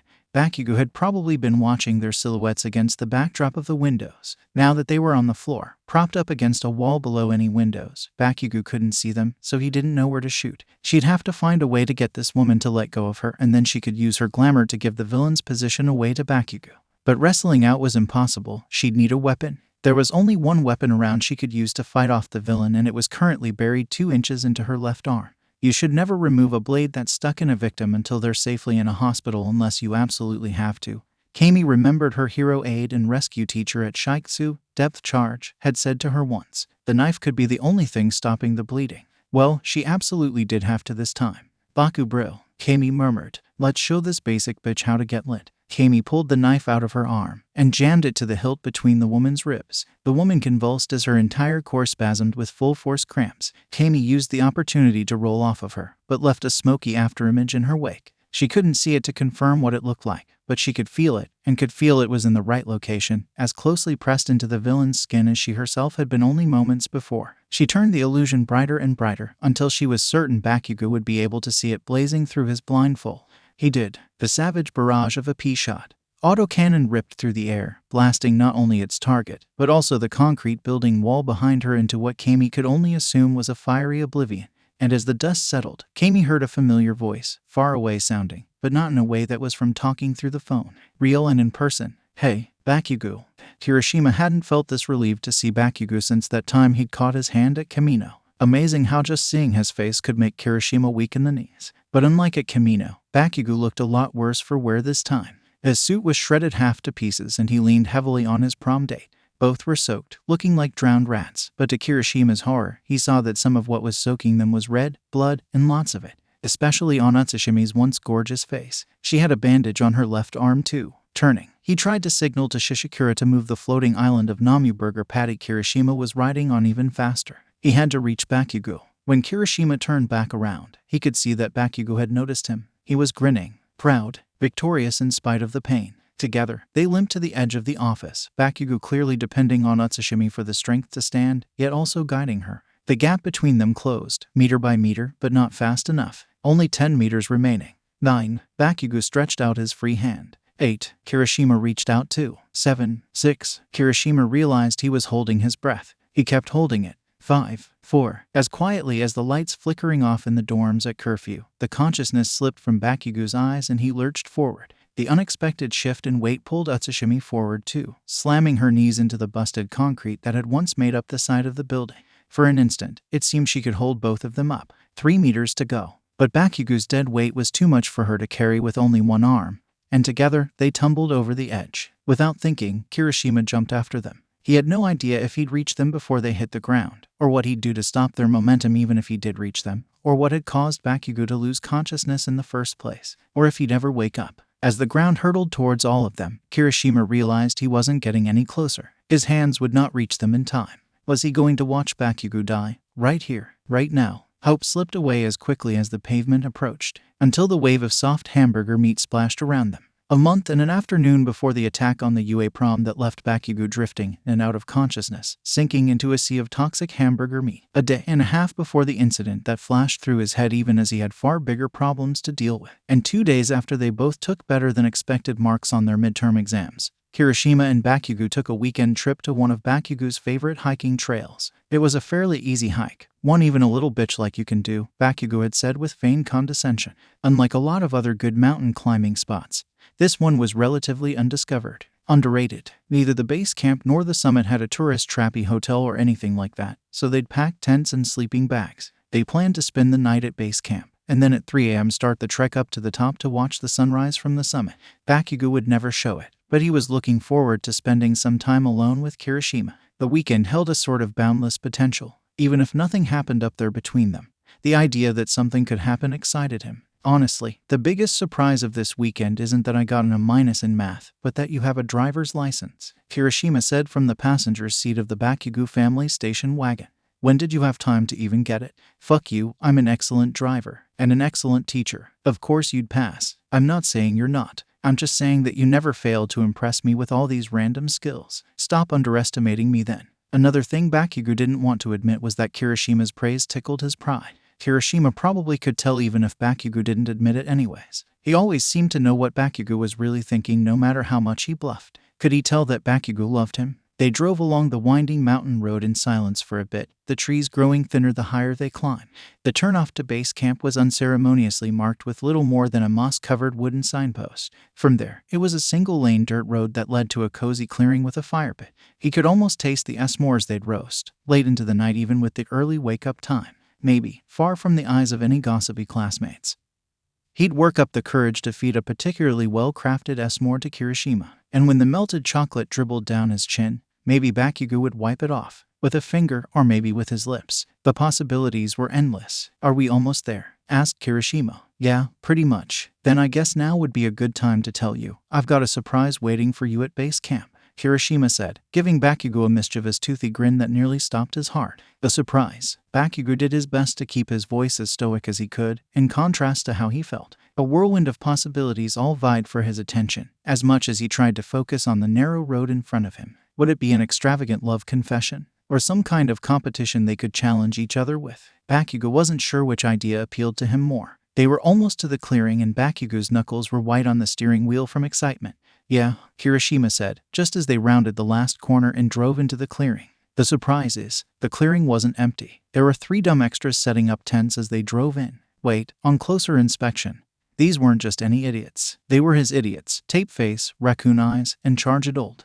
That I invited the whole squad up here. Bakugo's heart sank. So much for getting some alone time with Kirishima. By the time he'd parked the station wagon, Raccoon Eyes was already hovering expectantly by the doors. Kirishima, Bakugo, long time no see. We just saw you this morning, Bakugo said. Hey Ashido. Kirishima beamed and gave her a hug. How the fuck did you guys even get up here? Bakugo muttered. Everyone ignored Bakugo's question and exchanged excited hugs and greetings before getting back to setting up camp.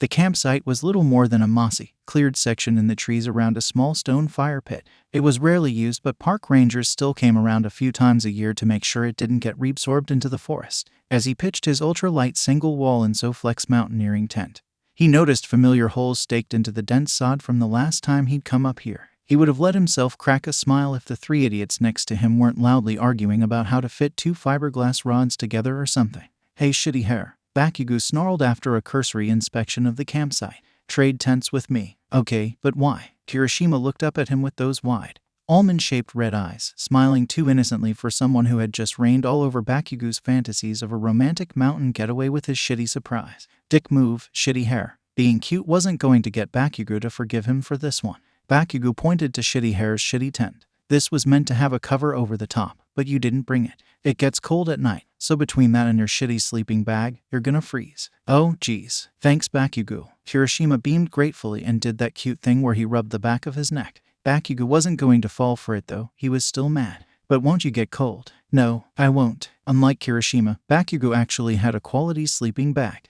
If it had just been the two of them, Bakugou liked to think he would have been brave enough to invite Kirishima to share his tent for the night instead. But the unexpected appearance of his classmates had ruined the moment. Ruined the whole weekend, probably. But Bakugou was upset about more than just the weekend being ruined. He'd been excited about getting to be alone with Kirishima, and he'd been hoping that Kirishima felt the same way. If Kirishima had invited other people, did that mean he didn't want to flirt with him? Didn't want to get closer in ways they might not want their classmates to see? It had always seemed like Kirishima was interested in him. Bakugou had always known he was attractive, and through experience he'd learned how to sniff out when someone had fallen for him. There were hints of it in the way Kirishima would often glance towards Bakugou first, just before laughing at a joke. He could see it in the way Kirishima would look over at Bakugou in the locker rooms, but then sometimes look away if Bakugou caught him staring. And when Kirishima would always seek him out at lunch first, even before looking for his other, more sociable friends, Bakugou knew there had to be more than just platonic feelings behind it. But it was possible that Bakugou was just confusing admiration with infatuation. These doubts tugged at Bakugou's heart like 1,000 tiny anchors. Bakugou went back to retrieve some of the coolers from the station wagon and buried himself in the cathartic act of cooking for the next few hours. Kirishima's idiots all thanked him and told him how delicious the meal was. Of course it's delicious, I cooked it. He'd snapped back at the human phone charger. The sun was setting before someone finally said something that was able to pull Bakugou out of his sulky mood.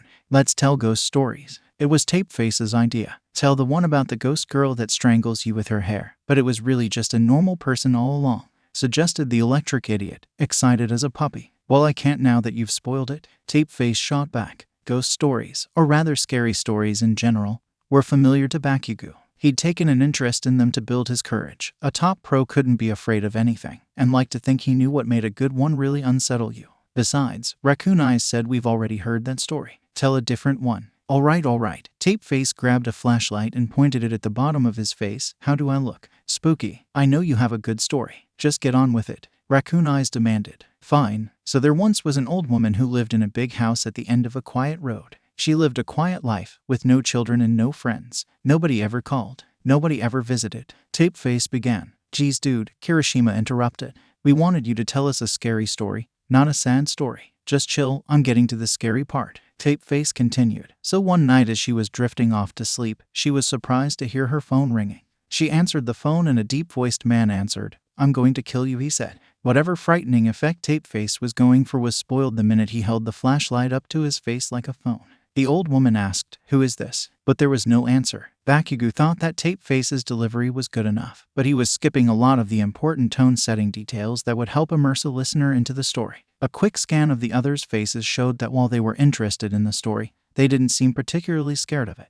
Tapeface went on with his story. The woman called the police and told them what happened, begging them to trace the call and find out who was threatening her. After a few moments, the police officer gave her the news. Tapeface paused for dramatic effect. Ma'am, the call was coming from inside your house, and the woman was never heard from again. Wow, that's so scary, Raccoon Eyes said, laughing. Kirishima grinned and gave Tapeface a thumbs up. I thought it was a great story. Bakugou stretched out on his bench on the other side of the campfire. He was ready to settle in and give them a real ghost story. It's a good thing you're all not scared by a weak-ass story like that. Otherwise, I don't think you'd make it through the night up here. Not after what happened last year. What happened last year, Bakugou? Kirishima asked. Bakugou was silently appreciative that Kirishima took his bait. It was back in January, I think. Maybe February. There were a handful of villain sightings and a guy went missing. He was sort of a well-known real estate agent around these parts. Really distinctive-looking guy because of his quirk. It made his hair all like Bakugou made a gesture around his head.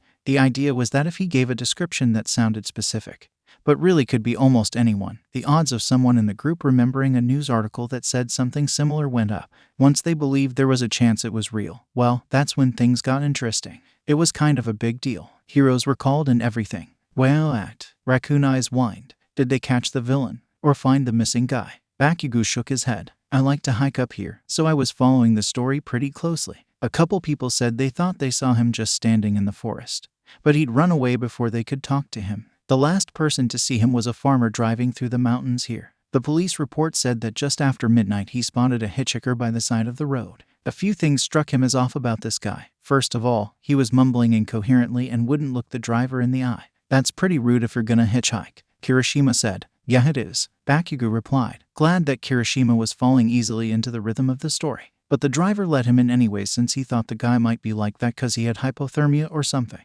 Figured he should get him to a hospital. Second weird thing about the guy though, he was only dressed in a formal business suit, but it looked like it had been put through the shredder and it was soaked in mud all the way to his shoes. That's not only weird, it's also a recipe for frostbite. The third warning sign took him a little longer to notice since the dome light on his truck didn't work very well. The man was covered in a bunch of weird injuries, but none of them were bleeding very much. Like what kinds of injuries? The dumb blonde asked from behind Kirishima's arm, where he seemed to be hiding. Could have been bite marks. The report said they looked too chewed up to have been scratches from just walking into a bramble or something.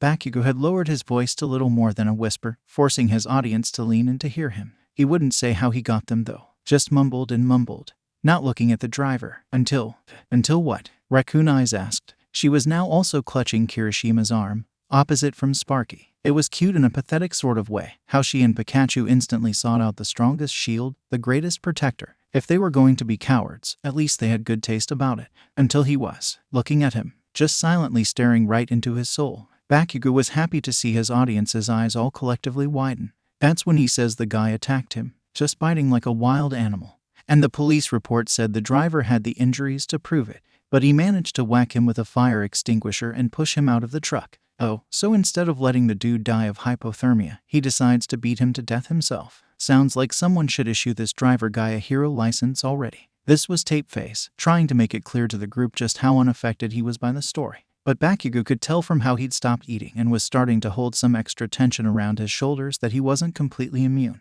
Charge Adult tried to join in, but was doing a much worse job of hiding his fear than Tapeface. Hichiki, hero of the highways. Guys, let him finish the story, Kirishima said. So he pushes the guy out of the truck and starts driving off as fast as he can go.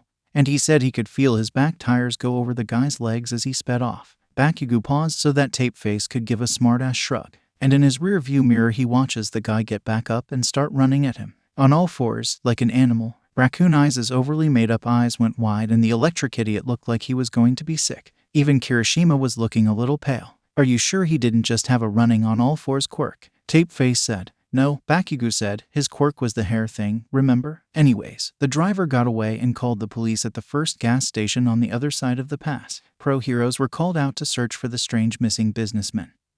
But all they found were a few bloody handprints by the side of the road. Wow, Kirishima whispered. My condolences to his family. Zero is right. The guy probably just had hypothermia. Dunsebolt said, voice quivering slightly. Do you think he made up the part about the guy attacking him so he wouldn't get in trouble for just leaving him there? I think, Bakugou said as his classmates all held their breath, waiting for his response. Then I just made the whole story up. It's a ghost story, dipshits. None of that happened. Oh damn it, Bakugou. Raccoon Eyes reached out to slap him, admittedly playfully, and he rolled out of the way easily. Bakugou was half considering returning her attempt with one of his own, but Kirishima got between them before the decision had been fully made. Let's go to bed, everyone. We've got an early start tomorrow if we're going to make it to the top before sunrise. How early are we talking here? Asked Tapeface. 3 a.m. Bakugou answered. 3 a.m. Raccoon Eyes looked incredulous. Oh, there's no way I'm doing that. Yeah, count me out too. I want to sleep in, said Tapeface. Same dude. Sparkplug waved apologetically. That honestly just sounds like a total sufferfest. Bakugou looked over at Kirishima. Don't worry, I'm still in. At least someone had some guts around here. Bakugou crawled into his tent. Well, technically it was Kirishima's tent because they'd switched and set his alarm for 3 a.m. Those three idiots might have ruined the evening, but they wouldn't ruin the whole trip. Hours later, when the moon hung full in the sky and the clear mountain air did little to obscure the stars, Bakugou was sound asleep, dreaming of spicy curry and indirect kisses. The three night owls had gone to sleep as well after chattering on for what felt like an eternity. The campfire had been put out. The food they hadn't eaten was properly stored so animals couldn't get it. Everything was peaceful at base camp. In his dreamy haze, Bakugou thought he heard the zipper to his tent opening. The sound should have sent him wide awake, but he felt oddly unconcerned. He didn't even open his eyes until he felt something strong grab his ankle. Then he felt really concerned. The moonlight illuminated a creature on all fours practically on top of him, covered in vicious sharp ridges and spines, wide mouth cutting a terrible gash through its face from ear to ear and filled with razor-sharp teeth. The thing grinned and blood-red eyes met Bakugo's own from under a shaggy mane of hair. Bakugo acted on instinct and blew it straight to hell. Bakugo, what the hell was that? Bakugo heard Raccoon Eyes scream over the echo of his explosion, his now blaring car alarm, and was that laughter? It was laughter. Kirishima's laughter, coming from the monster. Realization settled on Bakugo as the flaming wreckage of the tent and sleeping bag settled on the dew-covered mountain moss. He hadn't been attacked by a monster out of a ghost story, or a villain out for revenge. He'd been pranked by Kirishima in his terrifying new super form. You lil shit. You're so fucking dead. Bakugo chased after Kirishima and caught him in a headlock. Together, they wrestled around the clearing, playfully, of course, and Kirishima put up a good fight. Kirishima was stronger than he looked and much stronger than Bakugo, but his strength was sapped by waves of full-body laughter. Sparkplug stuck his head out of his tent, hair crackling with electricity. Guys, are we under attack? The only thing under attack is Bakugo's ego, came Tapeface's voice from inside his tent. Go back to sleep. Bakugo heard all this and would have snapped something foul back at the low-budget packing tape dispenser, especially since the truth in those words made them all the more painful. But Kirishima was taking up too much of his attention to let him think of a witty response. He'd managed to get Kirishima on the ground and was tickling his bare chest with tiny firecracker explosions. Seeing Kirishima's abs all scrunched up with the giggles in the moonlight, and getting to touch them a little, was almost worth the blow to Bakugo's ego. Almost. Guys, Kirishima managed to twist enough in Bakugo's grip to free one of his legs and started kneeing Bakugo in the ribs. He was using his quirk just enough that Bakugo could feel each hit echo solidly through his chest,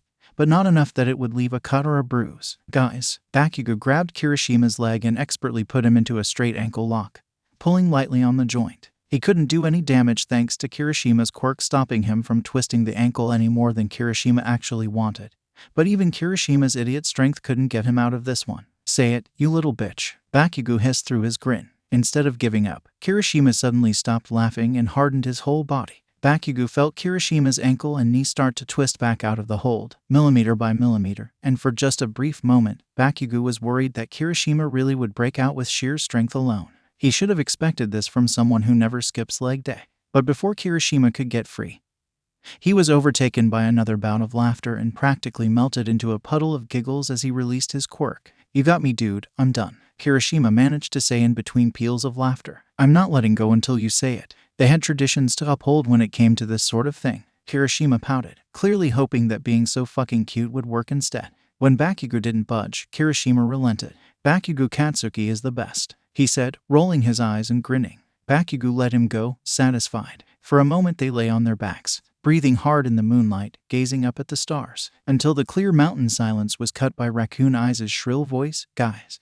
They both looked up at her. She was scowling, which Bakugo realized was an expression he'd never seen her make before. She leaned over them in a way that might be considered menacing if you could look past the pink and purple heart-covered pajamas. What? Bakugo barked it like a challenge. For just an instant Bakugo thought her scowl might have bordered on a glare. Then her features softened. How do I turn off the car alarm? There's a button on the keys, Bakugo said, a little gruffly. For a moment that scowl returned to her product-lined eyes and she opened her mouth to ask something else. But Bakugo cut her off. I'll fucking do it. Just go back to sleep. Once he'd turned off the car alarm and restored some semblance of peace to the campsite, Bakugo was able to get a good look at the wreckage of his tent. Well, of Kirishima's tent. Shit, he'd have to pay him back somehow. His sleeping bag had still been under warranty, and he knew the warranty was comprehensive enough to cover quirk-related accidents, so even though it had been expensive he wasn't too worried about that. But he'd just straight up destroyed some piece of Kirishima's stuff. Kirishima had stood up from where he'd been on the ground and was wiping grass stains off his bare, muscled shoulder blades. Hey man, I'm sorry, Kirishima said, looking up from his still dirty shoulder. About your sleeping bag. A few of the singed remains of the sleeping bag had just extinguished themselves on the moist grass nearby.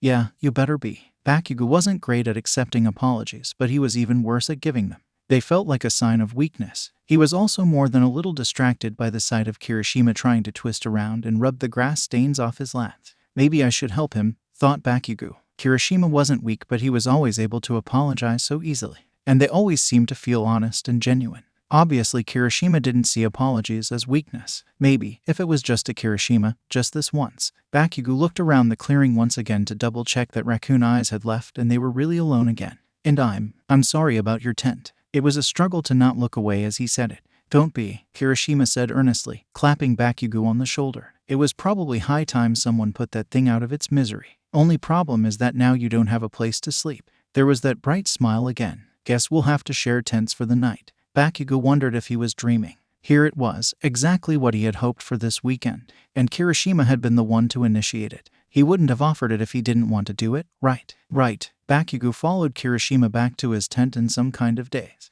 There had to be some way you could just tell if someone was into you, without having to risk the awkwardness of actually asking. The inside of the ultra-light single-wall and SoFlex mountaineering tent was significantly warmer than the outside air. And though it was designed to only hold one person, two could fit if they got close to each other. You know, body to body. It wouldn't be any closer than when they were just wrestling with each other outside. But even just the thought of it was just different and new. It dawned on Bakugo that he could have slept in the station wagon instead. Kirishima didn't have to offer to let Bakugo snuggle with him. He could feel that small flame of hope flicker dangerously inside his heart, and he wasn't sure he was ready for it to grow into a bonfire. Kirishima unzipped his sleeping bag into a blanket and scooted under it. He looked up at Bakugo and patted the floor of the tent next to him, invitingly. Bakugo found himself struggling to maintain his dignity. What am I? A dog? Still, he slipped under the blanket. The friction between his sweatpants and the insulated tent floor made them ride up around his thighs as he got situated. No, if you were a dog, they'd have put you down a long time ago, Kirishima said, rolling onto his back. HMPH. They could die trying. There wasn't much room, so Bakugo rolled over on his side, facing away from Kirishima. Could Kirishima hear his heart slamming in his chest? He desperately wanted to seem cool, detached, and like he totally didn't want to turn around and wrap his arms around Kirishima. He'd gotten a taste of what it felt like to run his hands over those abs, those lats, those thighs, when they were wrestling, and he wanted more. But he wasn't sure if that's what Kirishima wanted. Bakugo actually kind of preferred being the one to be pursued in a relationship. Not because he was a pussy or anything. It's just that it kind of stroked his ego. Okay, and maybe a little bit because he was a pussy. Suddenly, he felt two strong arms slide around him, one under his neck and the other around his waist. It was Kirishima, cuddling closer, strong arms wrapping around him more secure than any seatbelt. Surprise blanked Bakugo's mind like a cold splash of water, and he froze up. But when he finally regained his senses, he realized they were actually fucking cuddling right now. Bakugo could barely remember the last time he'd been hugged, and he'd certainly never been cuddled. When even was the last time someone had touched him with anything other than a punch, or a kick, or a grapple? He supposed sometimes he got friendly fist bumps from Pikachu, and Kirishima would occasionally rest an arm or a hand on his shoulder or something. But those were different from this. If he had to guess, the last time he'd been hugged was when he'd gotten caught in one of Endeavor's hugs, but it had been meant for someone else and didn't really count. Before that, All Might tried to do it after he'd gotten into a fight with Deku after failing his provisional license exam the first time around. It had felt weird enough back then that he'd shaken All Might off, unsettled at how easy it was now that he was in his weakened form. It still felt weird now, but good in a way. No, more than good. It was intoxicating, as if he'd never been aware of how much he'd needed this until now. Kirishima's touch had seemingly sent out a pulse that threatened to destroy years of built-up tension he'd been holding. So much so that Bakugo felt almost paralyzed, so relaxed he wasn't sure he could have moved if he wanted to. And he didn't want to. It was so comfortable, so tempting to just lay there forever, forgetting the mountain climb, the return trip home, the whole future. He wanted to lay in Kirishima's arms for the rest of his damn life. He didn't deserve this. He couldn't accept this comfort now. Not after what he'd done. He'd been the reason two of the strongest heroes had ended their careers. One of them was still missing. And that wasn't the only thing he felt guilty about. He'd been so fucking cruel when he was younger. Cruel to Deku. Cruel to a lot of people, but mostly to Deku. So unheroic. He couldn't stop fighting to atone for that. He didn't dare even slow down. That tension, that pain, that guilt. That was all his fuel. He needed it to blaze his way to number one, so he could replace the heroes who were lost because of his weakness. Kirishima deserved better than the sick pile of mistakes Bakugo had turned out to be. He had to leave. He had to become the number one hero first. To atone, to fix himself, before he could accept any of this. With an effort so great he nearly broke under the weight of it, Bakugo pulled free from Kirishima's hands and slid out from under the sleeping bag, escaping into the cold night outside. Once he was outside in the cool mountain air, Bakugo's head felt a lot clearer. He took a moment to watch the stars, picking out constellations far more easily up here than he could in the light-polluted city, until he was certain his sweat had fully evaporated and his heartbeat was slow again. Thoughts like that weren't the norm, but they weren't uncommon either. He needed to be the number one hero, yes. He had been an awful rat bastard in his life, yes. But that didn't mean he had to push Kirishima away. Cuddling for one night wouldn't stop him from becoming the number one hero, right? Kirishima wasn't weak. and wanting to be with him wasn't a weakness. The whole night reminded him of something similar that had happened last summer, right after they'd moved into the dorms. They'd been spending their days practicing super moves, alternating hard training in the day with socialization in the evenings. A combo that guaranteed Bakugou would be too tired to do anything other than dreamlessly sleep the full night through. But one evening, during their post-practice social time, Kirishima had dropped his cheerful facade and opened up about something. About feeling weak, not good enough, not cut out to be a hero. It was stupidly far from the truth. But Kirishima had been serious about it. And while Tapeface and the human phone charger couldn't have been fucked to take those feelings seriously, Bakugou had. Admitting it had been hard for him, especially in front of other people, but Bakugou had managed to wring some encouragement, only a small fraction of his true feelings, out of himself for Kirishima. Kirishima had the perfect quirk for a fighting style that embodied Bakugou's favorite parts of All Might. No matter how many times you knocked him down, he could always get back up. He had seamlessly fused strength of body with strength of will with strength of quirk. It was dumb that he couldn't see it. But it was also dumb that he couldn't see that the derivative of a function was just its slope at that point on a graph, and Bakugou had helped open his eyes to that too. Later that night, he'd been sound asleep in his dorm room when he'd heard a tap on the glass of his balcony window and opened his eyes to a hulking, spiky, fanged monster peering in at him. The little nitroglycerin had leaked out back then too, but when he saw that the monster on his balcony was wearing Crocs, he realized it wasn't a monster at all. It was Kirishima, and he had a new super move. A super form, really. They'd spent the next hour and a half experimenting with the new move, testing its limits in both time and durability, and Kirishima named it after the stupid little quip Bakugou had made to inspire it earlier that day. And the entire time, Bakugou had basked in the strange but pleasant feeling of being happy for someone else. His whole life, his drive to reach the top had only made him bitter, belittling, or jealous when he saw someone else succeed. It had always made him feel threatened, in a way. But with Kirishima it was different. With Kirishima, it was always different. Looking back on that night, it really had played out fairly similar to today. At one point, they'd been wrestling on his bed and it had looked like Kirishima, invincible, immovable juggernaut that he was, would finally win. But his time limit ran out on unbreakable mode and Bakugou was able to pin him. So there they'd been, breathless and chest to chest on Bakugou's bed, illuminated only by the moonlight, when the thought crossed Bakugou's mind that he wanted to kiss his friend. And just like tonight, he'd let the guilt from what happened at Camino make him run from those feelings. He made up some excuse about it being late, about him being tired, as he shooed Kirishima back to his room. He'd always wondered what would have happened if he'd gone for that kiss. Well, tonight Kirishima had given him a perfect opportunity to find out, and he'd wussed out before even trying. Bakugou knew he tended to be more risk-averse as the stakes got higher, and he felt that when it came to Kirishima the stakes were as high as they could possibly be. But maybe he was playing a little too safe. If he made Kirishima do all the chasing, he might start thinking Bakugou wasn't interested and move on. He'd have to find some kind of way to encourage Kirishima's advances if that's actually what those were. That also wouldn't impose on him if that wasn't what they were. He had been a little bitch for running off, but he doubted that Kirishima would blame him for it. He was so damn nice, so forgiving. Bakugou really didn't deserve him, but he'd be stupid not to try. It would take him out of his comfort zone, but he would have to flirt back with Kirishima just as hard as Kirishima was flirting with him. It was the only way. Taking another deep breath of the chill air, Bakugou steadied his resolve. He would go back into the tent, cuddle back up to Kirishima just like Kirishima had cuddled up to him, and whatever happened afterwards Bakugou would just have to roll with it. Step by silent step, he returned to the tent and unzipped the opening flap. The idea flashed through his mind that he could probably have pranked Kirishima back right now.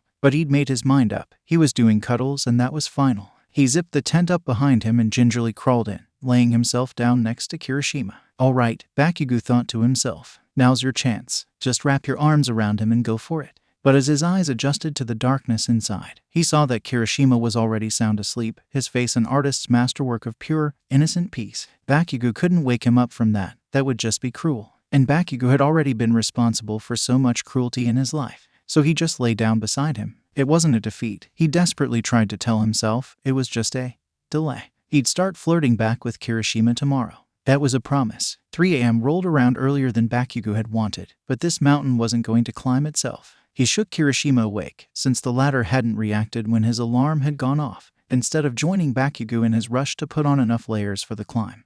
Kirishima used his first moments of his day to stare at his phone screen, bleary-eyed as the bright light forced him step by step into wakefulness. Hurry up and get dressed, Bakugou said in a low growl, quiet enough that it wouldn't wake the others. It's not like he was trying to be respectful by letting them sleep.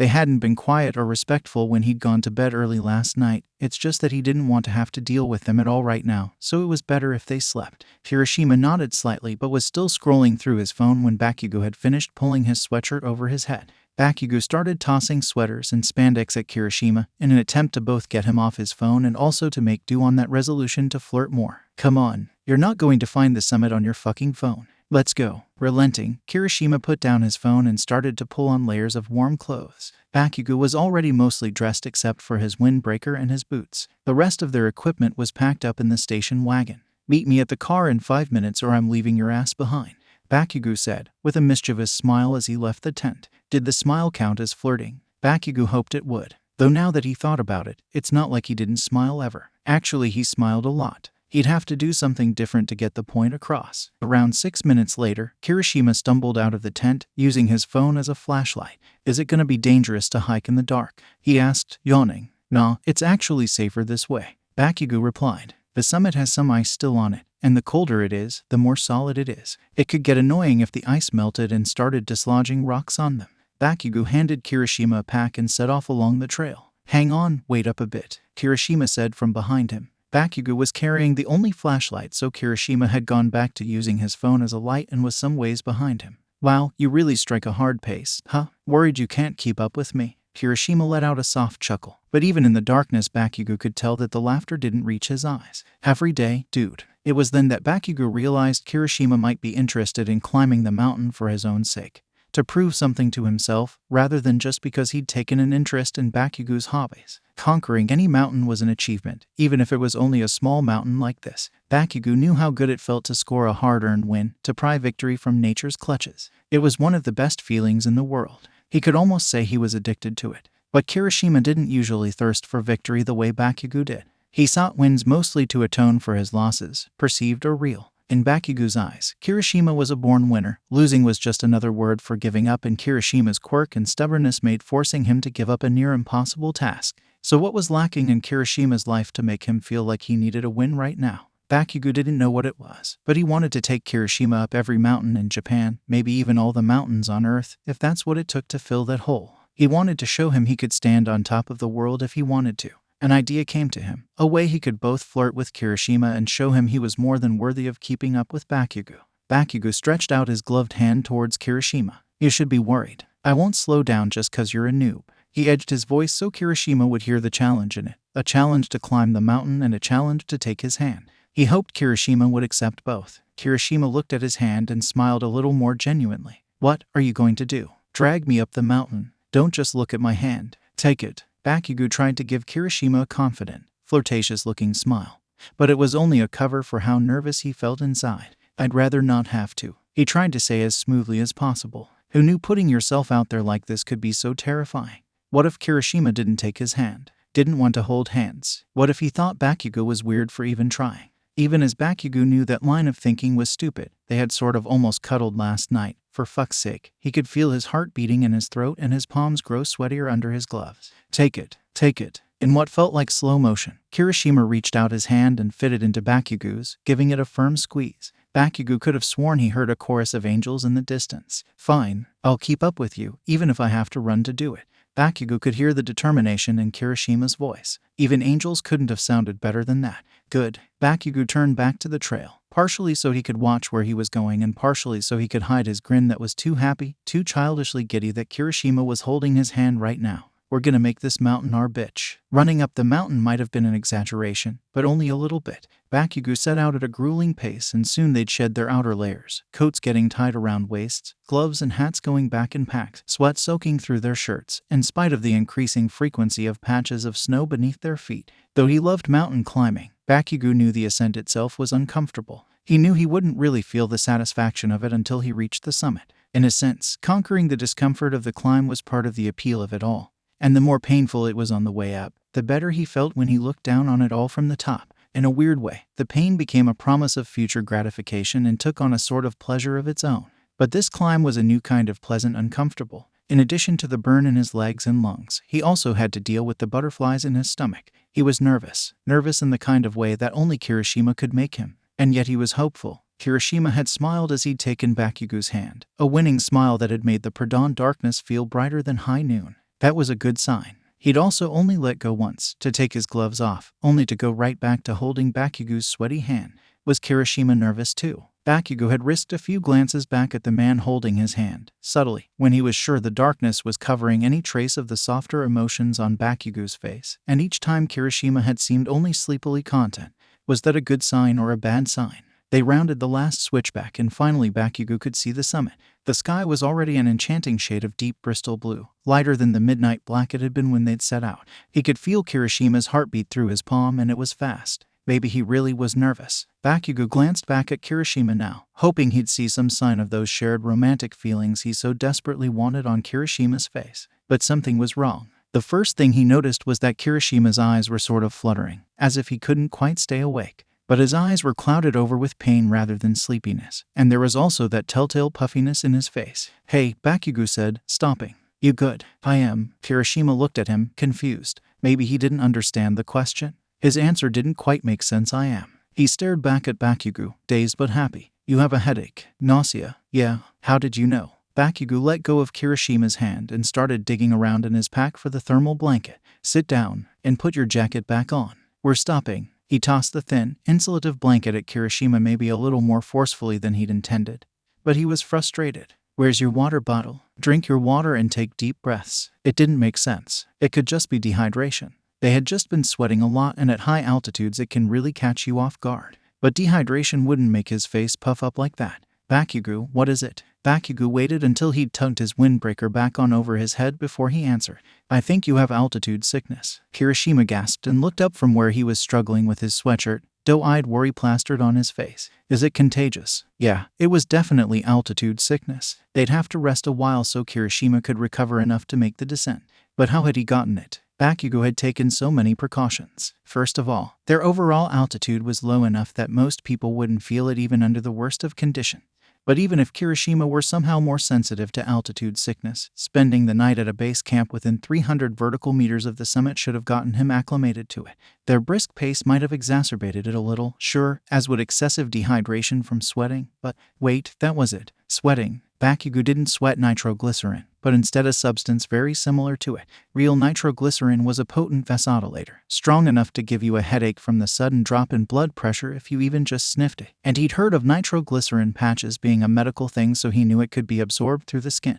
But Bakugo's sweat didn't have this property, at least as far as he knew. His mom sometimes said that he gave her headaches, but he was fairly sure that was because of something else. But what if his sweat did lower blood pressure, just not as much as true nitroglycerin?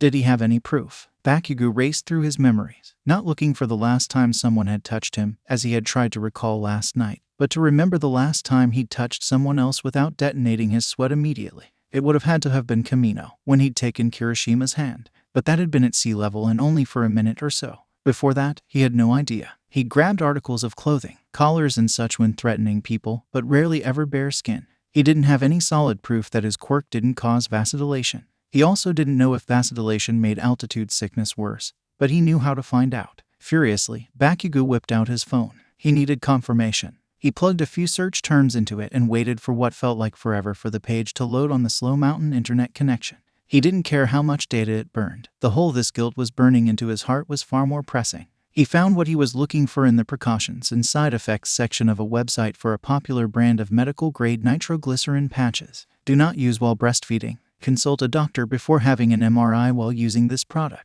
Consult a doctor before using this product at high altitudes. He'd only ever used his touch to hurt people, so much so that he hadn't realized he would never be able to do anything else. He'd tried to hold Kirishima's hand, tried to flirt with him, tried to return Kirishima's comforting touch with his own.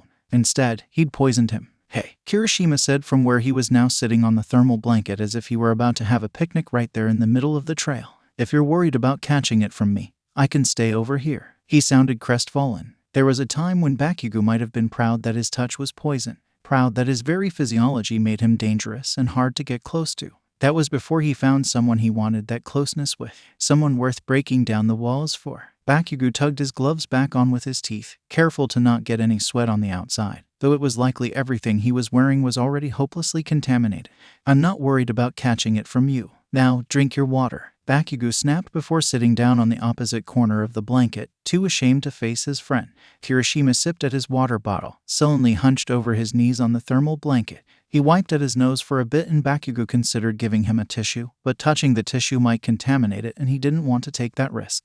And so the two boys sat, alone in their own feelings of failure, desperately reinforcing the walls around their hearts. They might have sat like that forever. But as usual with these sorts of things, the first one to reach over the wall was Kirishima. Suo, am I going to be Constantined up here forever now? Or, you mean quarantined? Came Bakugou's gruff reply. Yeah, that's what I meant. Kirishima quietly hissed a few choice curse words under his breath in frustration over the mistake. No, and don't be so fucking hard on yourself. Altitude sickness makes you stupider. Oh, Kirishima sounded relieved. After a pause, he continued. Does it make you colder too? No, that's called being sweaty below freezing. Bakugou said. Why, you cold or something? Forget I mentioned it. Kirishima said, punctuating his words with the audible hardening of his quirk under his clothes, likely to provide some small protection from the cold. Bakugou wasn't going to forget he mentioned it. Hypothermia was no joke either, and both of them were covered in sweat from their energetic ascent. Depending on how long Kirishima would need to rest before they could descend,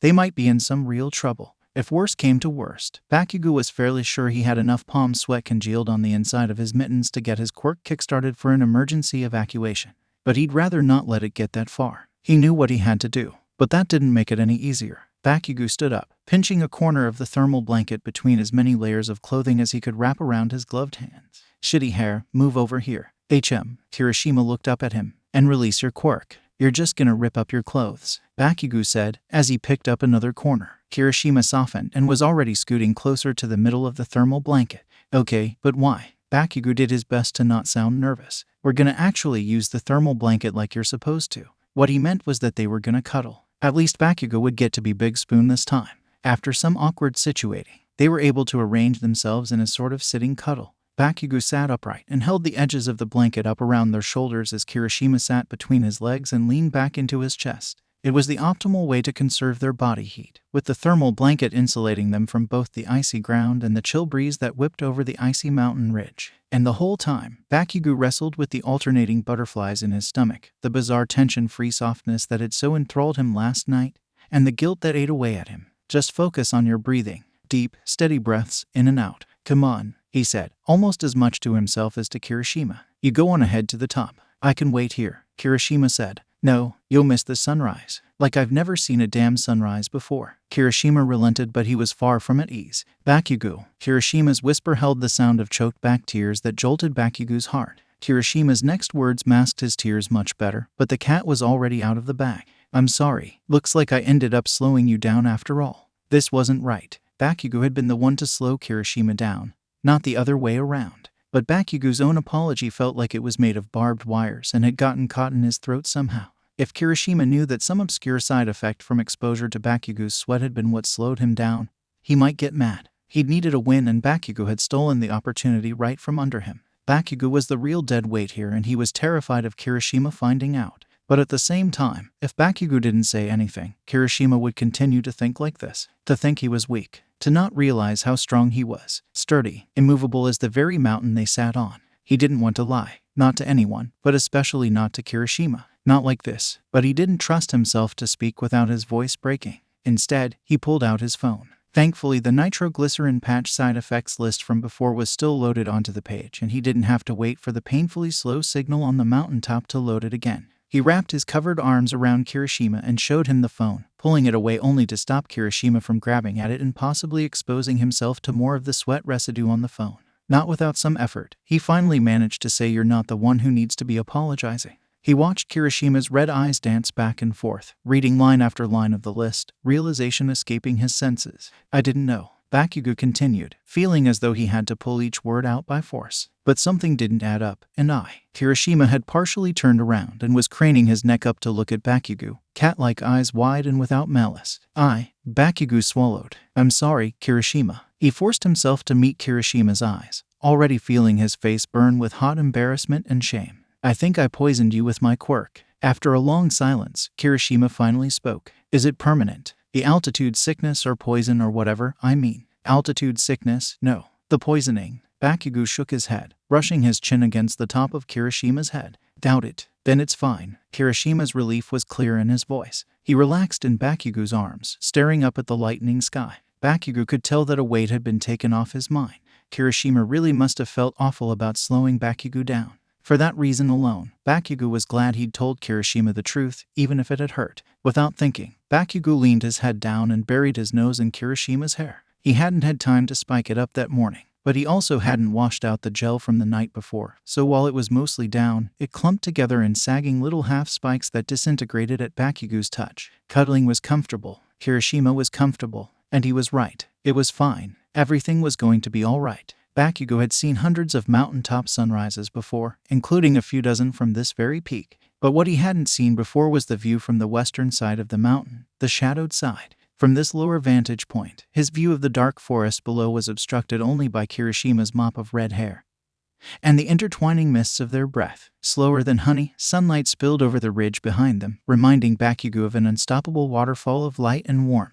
As the light advanced, Kirishima's breathing grew less ragged, more steady, though it was clear he was still struggling for enough breath. He leaned his head back against Bakugo's neck, possibly from exhaustion but also with a sort of easy, quiet calm. A calm nobody had ever had the courage to experience when Bakugo was near. Even after all that, after all I've put him through, the yelling, Kamino, the sulking, rough nights sparring at the gym, and now the poison, he can still feel comfortable around me. Bakugo, you're a really good cuddler. Whatever. Bakugo was glad Kirishima was facing away from him, unable to see his face and the storm of emotions clouding it. Can we try this again sometime? What? Cuddling or mountain climbing? Yes, fucking we will. Bakugo buried his face in Kirishima's hair. Bakugo's heart felt warmer than any thermal blanket could have made him. Closer both physically and emotionally to Kirishima than he'd ever been before. He felt like he didn't even need to speak to convey his feelings. He gave Kirishima's shoulders a gentle squeeze. And to his relief, satisfaction, and joy, he felt Kirishima squeeze his heavily gloved hands back in response. They would cuddle again someday, enjoying this level of comfortable intimacy that Bakugo couldn't have even imagined before this trip. Cautiously, Bakugo moved his hands along Kirishima's upper arms and got a playful, almost tickling response from Kirishima's own hands in return. This silent conversation stretched on for what felt like only minutes, but lasted until the sun was almost visible over the mountaintop behind them. It confirmed all of Bakugo's hopes about Kirishima's feelings. He had to return Bakugo's feelings, right? I mean, nobody just cuddled on mountaintops and held hands with their friends. No words needed to pass between them to communicate their feelings. Kirishima liked him and Bakugo almost felt stupid for ever having doubted it. With the certainty of a soft, warm future together fresh on his mind, and Kirishima having likely recovered the strength to make it back down the mountain, Bakugo was able to eventually work up the willpower to break his hold on Kirishima and begin preparing for their descent. They held hands on the way down. Only this time they kept their gloves on, even as the morning sun rose high in the sky and the warmer breeze from the lower altitude tempted them to take it off again. They may not have conquered this mountain today, but Bakugo still felt like together they could take on anything. But they were also getting close to the campsite, and the thought of holding hands in front of their friends both terrified and excited Bakugo in equal measures. It was one thing to cuddle or hold hands or do coupley stuff like that in private, but doing it in public was a totally different thing. People would talk. They'd ask about labels. Are you boyfriends? Are you gay? Stuff like that. He wanted those labels. He wanted to be out, to be as open and proud and to call Kirishima his boyfriend in public. But the thought of it still made him jittery with fear. Was this the mountain they would actually be conquering today? Kirishima made no move to let go of Bakugo's hand, holding him steady and firm. Bakugo gave him a quick glance and he seemed calm, unconcerned. It steadied Bakugo's nerves. Kirishima really was his rock in that way, keeping him anchored no matter which way the stormy seas of his emotions blustered him about. He would do it. He would walk into the camp holding hands with Kirishima. He was ready. If the extras had a problem with it, then fuck him. When they returned to the campsite, their companions were already awake. Charge Adult was burning some pancakes while Tape Face prepared more batter for a second try. Raccoon Eyes was the first to notice them.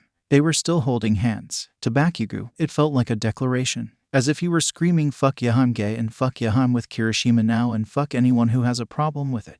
Raccoon Eyes eyed their joined hands consideringly, before looking back up at the two of them. Did she have a problem with it? What's wrong? Jealous? Bakugo taunted. To his left, Kirishima bit his tongue against a bout of the giggles. She rolled her eyes, unwashed eyeliner from last night flaking off slightly to punctuate the look. Something about the way she had looked at him kind of ticked Bakugo off. It reminded him of that odd scowl she'd given them last night too. He wasn't going to let some pink bimbo look at him and his boyfriend that way. He stretched his other gloved hand out towards her, challenging her to take it.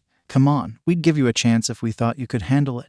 Raccoon Eyes just stalked back over to her tent. Whatever. Speaking of handles, Tape Face said from near the campfire. If you could wrestle the pan away from Denki so we could actually get breakfast going, that'd be really nice. Hey man, I'm doing my best, said the human phone charger as smoke curled around a pancake that was blackened on one side and runny on the other. At least they didn't seem to mind about Kirishima and Bakugou. And so eventually, their weekend getaway came to a close. Bakugou salvaged breakfast, and the other four managed to do a passable job of playing Tetris to fit all their tents and luggage into the back of Bakugou's station wagon.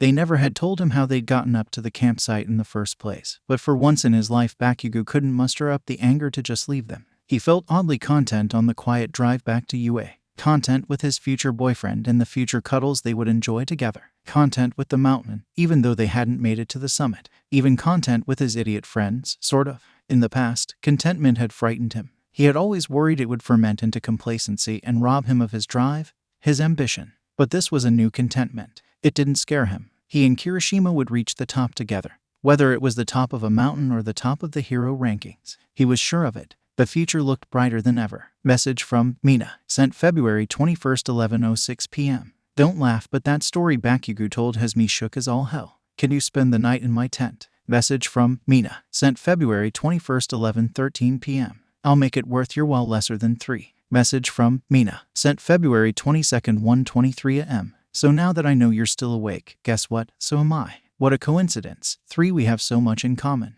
Maybe we should date or something. Message from Mina, sent February 22nd, 1:24 a.m. So, you coming to my tent or what? Message from Mina, sent February 22nd, 1:24 a.m. Cause I'm still scared. Message from Mina, sent February 22nd, 1:25 a.m. Not only of scary hitchhiker monsters, but also now of avalanches. Is it avalanche season? Ask Bakugou, since he's literally right next to you. Message from Mina, sent February 22nd, 1:29 a.m. Let me guess, your phone is off. Message from Mina, sent February 22nd, 1:44 a.m. I'm gonna take that as a yes. Message from Kirishima, sent February 22nd, 3:07 a.m. Sorry babe, my phone was off lesser than 3. Message from Mina, sent February 22nd, 6:15 p.m. Can we talk? Kirishima swallowed dryly as he stared at his phone. He'd fucked up. Probably. Message from Kirishima, sent February 22nd, 6:19 p.m. Sure, like right now. Message from Mina, sent February 22nd, 6:20 p.m. I was gonna shower once I got done unpacking. How about I meet you in your room in 20 minutes? Message from Kirishima, sent February 22nd, 6:20 p.m. Sounds good. In all honesty, it didn't sound good. Even if he hadn't fucked up now, he had 20 minutes to stress out over it beforehand.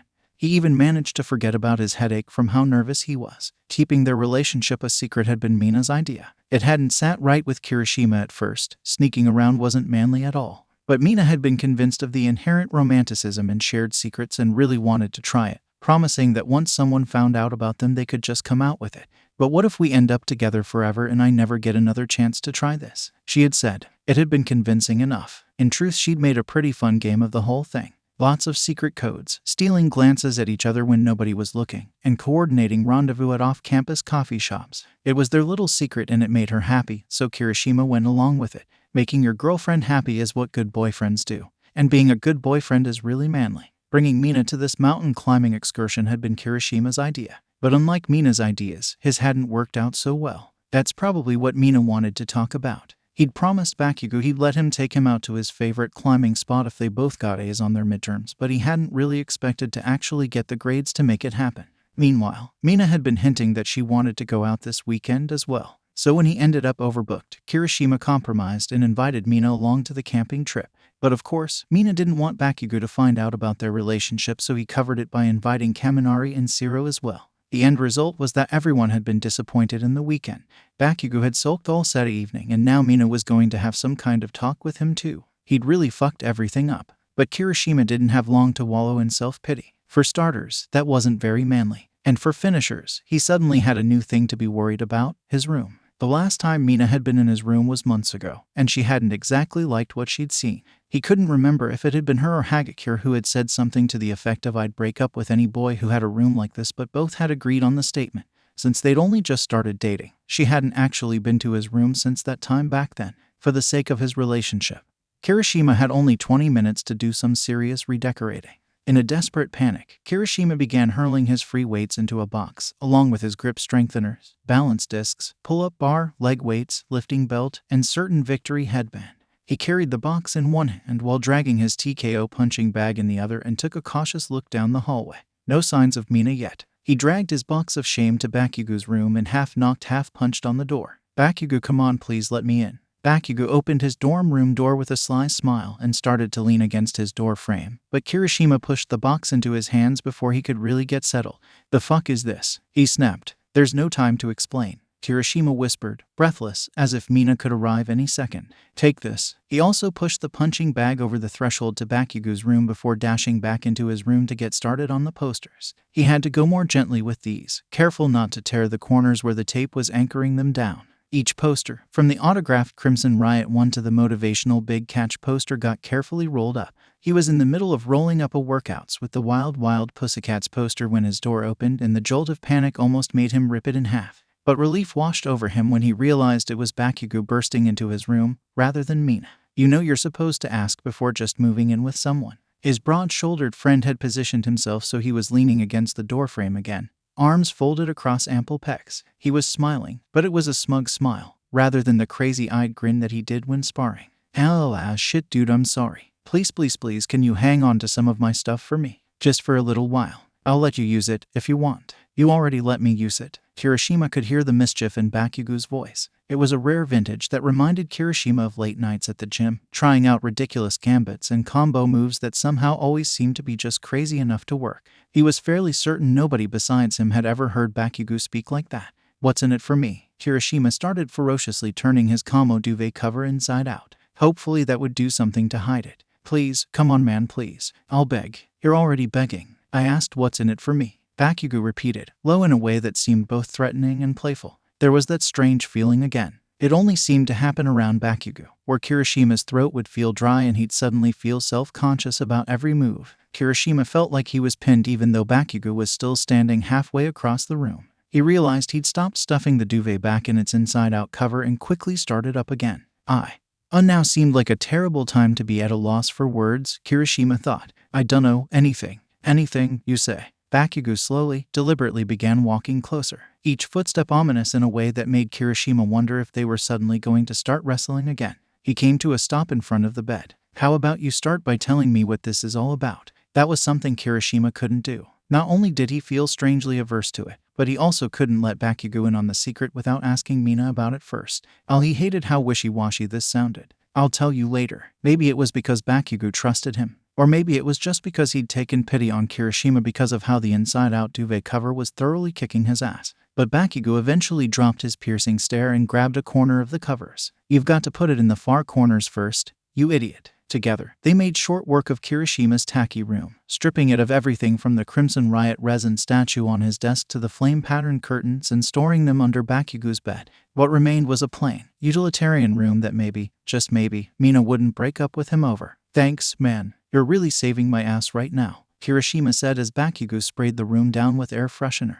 "Yeah, you'd better make it up to me. I promise it won't be for long. Seriously, dude, you're my hero right now." "I'm already a hero, bitch." Kirishima's 20 minutes were almost up, and while his room was looking a lot more palatable, he couldn't shake the fear in his stomach. "Do you think that's enough air freshener?" The smell of the stuff was making his headache flare up again. "Nope." Kirishima checked the hallway nervously. There was no sign of Mina. "Are you sure? Does it smell like I've used enough air freshener?" Bakugo bit back at him, grinning. Kirishima didn't know how to respond to that. Did he smell bad? No, wait. There was no time to think about that. The elevator pinged. There was only one person that could be. "Dude, it's go time," Kirishima whispered as forcefully as he could, pushing Bakugo towards the balcony. "I'm sorry. You can't use the hallway. Just hop the balconies. Please." "Shitty hair. When you finally tell me what this is all about, it had better be good," Bakugo hissed, but he was smiling while he said it. Again, it was an amused smile, not one of the scary ones. "Wait. No, don't wait. There's no time." But Bakugo had already pulled out of Kirishima's grip and hopped onto his desk. Gingerly, he pulled Kirishima's clock, the one with the muscle arms on it, off the wall and tucked it under his arm. "There," he said, smug, and hustled out to the balcony. His black sweatpants disappeared over the edge only heartbeats before the door to Kirishima's dorm room opened. There were probably people who would think Bakugo's way of jumping between their balconies was too extra. What with the little flip he liked to do. but Kirishima thought it was manly as hell. It probably had something to do with how casually he did it, hands in his pockets, as if there wasn't a 4-story drop below him. He really had no fear of falling, which made sense since he could always use his quirk to catch himself if something went wrong. But Kirishima's quirk also made him immune to the dangers of falling, and that didn't mean he still didn't feel a little twinge of hesitation every time he made the jump himself. Kirishima took a deep breath and forced himself to stop thinking about Bakugou, though. Mina was here and he owed it to his girlfriend to give her his full attention. Mina entered his room gingerly, knocking on the door even as she passed right through it. The confident entrance seemed very Mina, but she also carried a unique sort of nervousness that Kirishima rarely saw in her. "Hey," she said, closing the door behind her. "Hey," he replied. "I like what you've done with the place." "Thanks." An awkward moment of silence passed between them, filled only with the gentle patting of Mina's slippers as she moved to Kirishima's bed and sat down. She took a deep breath. "So," Kirishima swallowed thickly and sat down in the office chair near his desk. He was suddenly keenly aware that he could feel his heartbeat pounding just behind his eyeballs. "I'm not mad," Mina said quickly, trying to be reassuring. She was always reading Kirishima as easily as an open book. "I just was wondering what that whole hand-holding business was." Kirishima thought back to his hike with Bakugou that morning. How once he'd gotten up past the tree line it seemed like all his fears and worries had melted away. How he'd felt so light and floaty that even as the altitude sickness had made him feel more and more exhausted and pained, he'd still wanted to keep going. How warm he'd felt in the thermal blanket. How Bakugou had shown him a secret tenderness he was proud to know that nobody else had ever seen. How hopeful he was for their next climb. With Bakugou. "Yeah," Kirishima tried to hide how cornered he felt by the question. "What do you mean?" Mina looked around the room for a bit, as if searching for the right words to say. Even through his nervousness, Kirishima made sure to feel silently grateful for Bakugou's help in removing all his posters. Finally, Mina began to speak again. "When Bakugou asked me if I wanted to hold hands with him," she turned her gaze back to Kirishima's eyes and held it this time. "Did you feel jealous at all?" What? No, not at all." Kirishima was confused, and also strangely relieved, which confused him even more. Honestly, jealousy had been the last thing on his mind during that exchange. "I knew he was only asking because he knew you wouldn't take his hand. But what if I had taken his hand? Would you have felt jealous then?" Kirishima thought about it for a moment, playing through the memory in his mind but changing the ending to have Mina choose to link hands with them. Bakugou probably would have tensed up at the touch, as if burnt by the contact, and then probably would have tried to turn it into some kind of competition. No, not really. It was the truth. He didn't feel any sort of jealousy from the thought experiment. You should have done it. It would have been the ultimate power move. Besides, jealousy is unmanly. So then, is it unmanly that I felt a little jealous when I saw you holding hands with Bakugou? The intensity had returned to her gaze. "I know, wait, that's not what I meant, Mina. It's just that we were just holding hands, like bros do. That was the truth, right?" "Okay." She didn't sound satisfied. "I mean, I hold hands with Kaminari all the time, and put my arm around him, and hug him. You've never had a problem with anything I've done with him before." He felt like he was rambling a bit, making excuses even if he didn't really know what for, so he shut his mouth.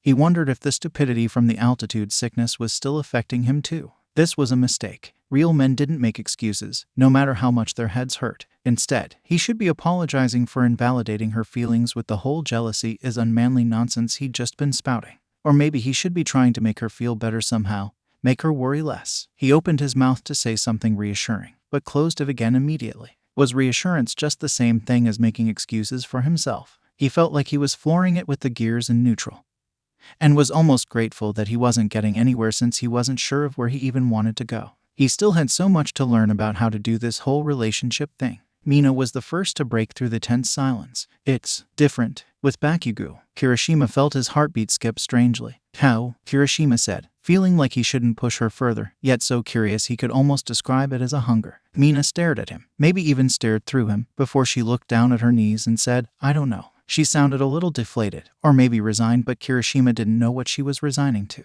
Still, he felt some of the tension flow out of his head and shoulders, and he realized he'd been holding his breath. He hid his relieved sigh by standing up from his desk chair and making his way over to the bed, sitting down next to her, and putting an arm over her shoulders, comfortingly. "Mina," he said. "I drew," she replied, leaning in to rest her fluffy pink head against his chest. Kirishima knew that honesty was the best policy in relationships. He knew that real men held themselves accountable for their mistakes. "I really screwed up our date this weekend, and for that I'm really, really sorry. I'll make it up to you any way you want. But trust me when I say I'll never cheat on you. Not with any girl and not with Bakugou." He rubbed the soft skin on her upper arm as reassuringly as he could, before leaning close to her ear and whispering gently, "And not with Kaminari, either, even if he makes my heart feel kinda tingly sometimes." She rewarded his bad attempt at a joke with a sort of almost giggle. "Watch out, I hear you can get a heart attack from that. And not with Tetsu. He can't steal me away from you," he continued, making her giggle for real this time. "And not even with Satu, even though he's just so sweet." She was laughing now and wrapped her arms around him for a hug.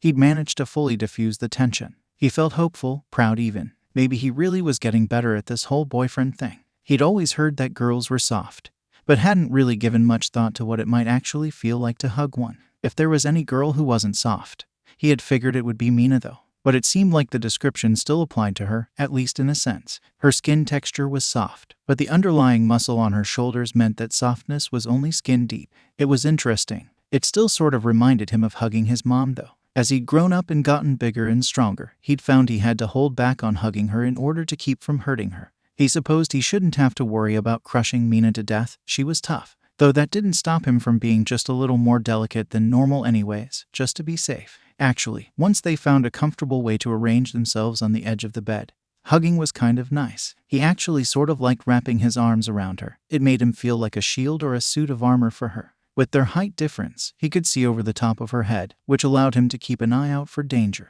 It let him protect her. Not that she needed much protection, especially not in the safety of the UA dorms, but still. Meanwhile, Mina's fingers traced soft circles across his back, first slow and methodical, but gradually giving way to playful, tickling touches. Kirishima wasn't particularly prone to ticklishness, especially if he activated his quirk. But if he used his quirk to defend against the tickles, there was a chance he might scratch her on accident, and her skin was so soft. It would really put a bit of a damper on his whole protecting her thing if he ended up being the one to hurt her. So he held his breath and bore it as long as he could, which wasn't very long. Mina's tickles had turned into more of a playful attempt at wrestling as she seemed to try to softly push him down onto his bed and pin him. At first, Kirishima pretended to be losing. And it wasn't too hard to pretend. Mina was strong for a girl, and her excellent balance and reflexes were reflected in her fighting style. But compared to the unregulated death machine that was Bakugou Katsuki, Mina seemed about as dangerous as a kitten. Just as she was about to pin him, he used his quirk to lock his joints in place, thwarting her attempts to win until she'd try a new angle of attack and the whole process would start over again. It wasn't until she grabbed one of his pillows to swat at him with that he realized just how much danger he was in. He'd managed to hide the camo print on his comforter by turning the duvet cover inside out, but his sheets were an even more gaudy red camo design. If they messed up the bed too much, she'd see it, and all the good boyfriend points he'd earned from his redecoration frenzy would be lost. "Mina," he said as he pressed his hands into the pillow, hoping he could distract her with conversation. "It's getting a little warm in here. Want to go out to the balcony?" For a brief instant, something that looked like disappointment flashed through her eyes before she said, "Sure," but she still happily followed him out into the cool spring evening. The sliding door to the balcony opened to the evening air with its familiar loud whooshing sound.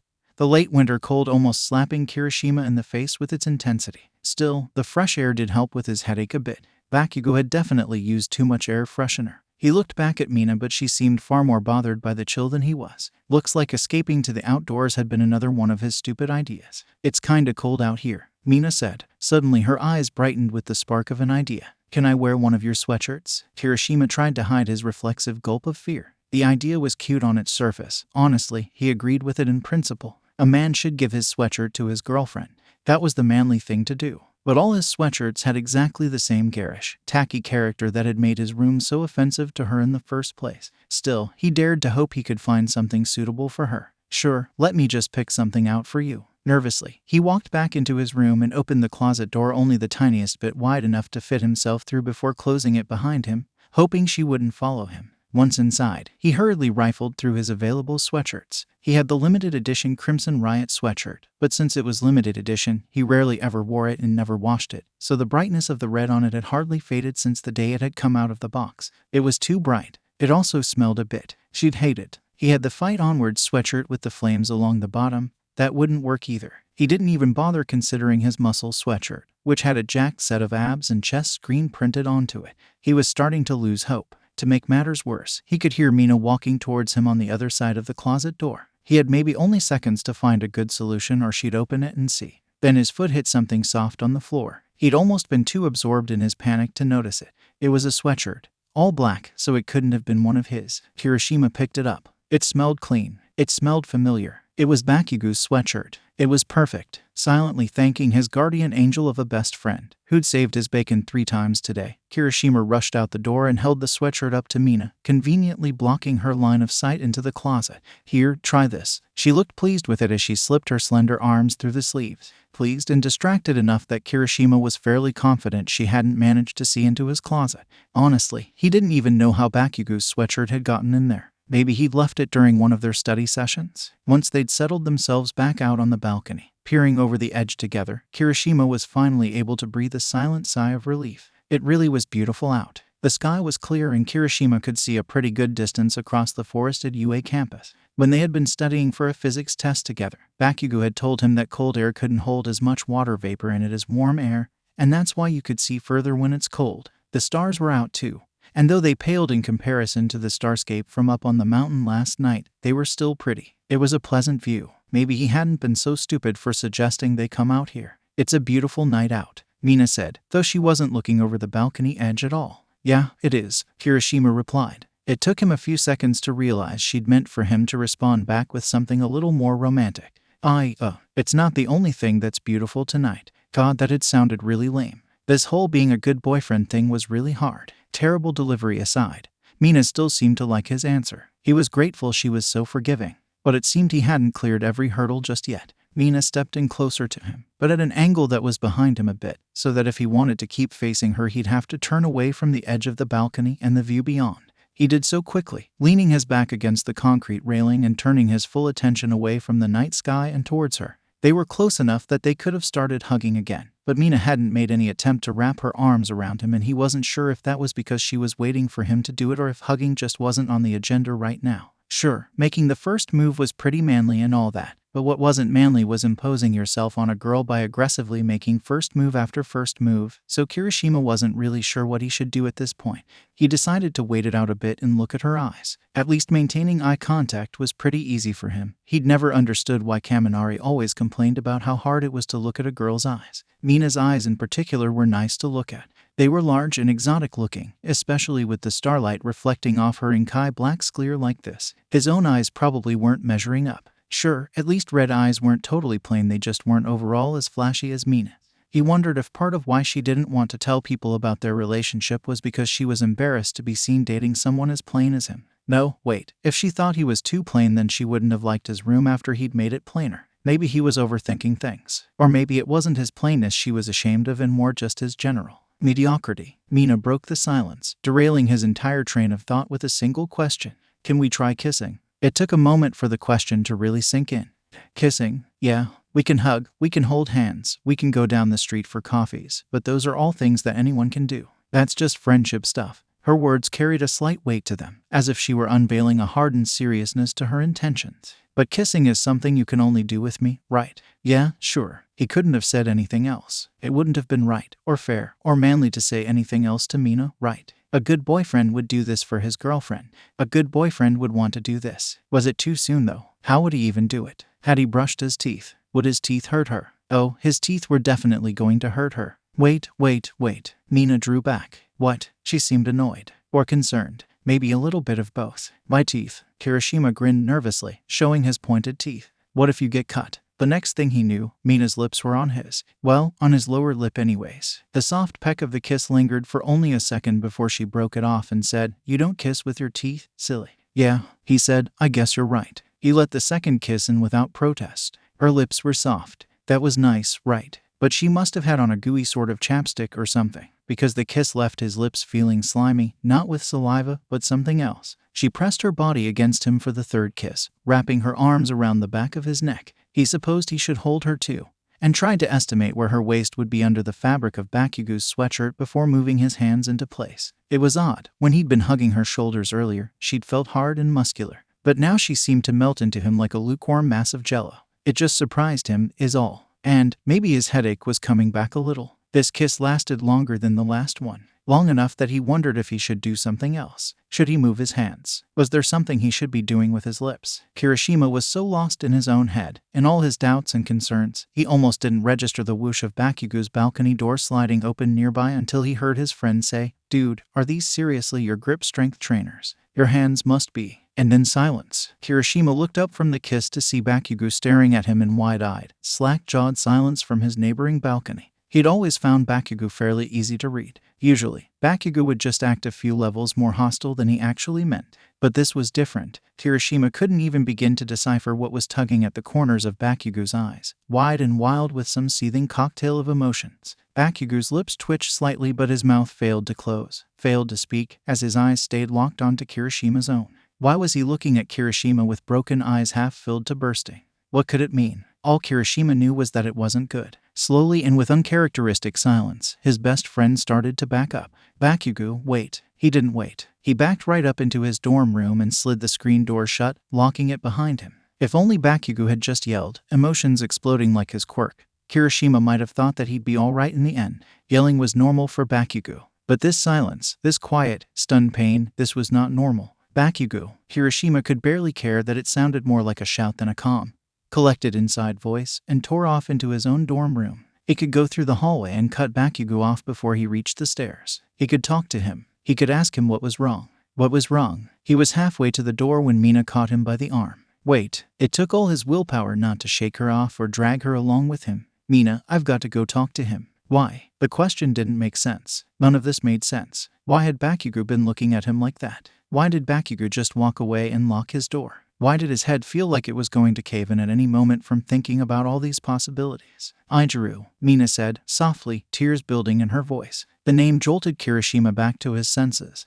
This wasn't right. He shouldn't be chasing after Bakugou. He should be comforting his girlfriend. She'd wanted to keep their relationship a secret and they'd just been found out. Mina, I'm sorry, he said, removing her hand from his arm to hold it gently in both of his. He caught us, but I can tell him not to tell anyone. If I'm quick about it, it's fine. Mina shook her head, smiling, but it was a sad smile that failed to reach her eyes. We can just tell everyone officially at school tomorrow. His throat still tight, his head and heart still pounding, Kirishima wrestled with the urge to sprint out the door, to find Bakugou, to talk to him. But Mina wanted him to stay. And doing what your girlfriend wanted was what good boyfriends did. What manly men did. It was the right thing to do. Why did doing what was right feel so wrong? Please. Aimi could hear Bakugou's voice sinking into the darkness. She was reaching, but she wasn't strong enough. Her arms couldn't go far enough. Please, Aimi. I don't want to die. Not before I. She couldn't see. She couldn't breathe. But she could hear him. And yet she still couldn't reach. There must be some mistake. I am the hero who rescued Miss Utsushimi. Of course I am allowed in to visit with her. Shishikura's angry voice startled Aimi awake with a jolt that set her right arm alight with pain and left arm alarmingly numb. She couldn't see, but she could breathe, and the air she sucked in smelled like medical-grade disinfectant. She was in a hospital, on a bed. Sir, please calm down. I have express orders that no one but hospital staff be allowed to see the patient now. After all the troubles we've had with the media trying to get access to these rooms yesterday, you should know better. This was a man's voice. Aimi didn't recognize it. It sounded like the man was in the room with her, while Shishikura was out in the hall. Aimi relaxed a little now that she knew it was unlikely she'd be left alone with Shishikura. Weakened as she was, he was the last person she wanted to deal with right now. Orders on whose authority? Shishikura shot back, his voice bordering on hysterics. I require a conference with your manager. You may speak to the pro-heroes guarding this hospital. Although I was under the impression that you were supposed to go to a disciplinary review for unauthorized quirk use first. Aimi could hear Shishikura grumbling something as he walked off and the door clicked shut gently.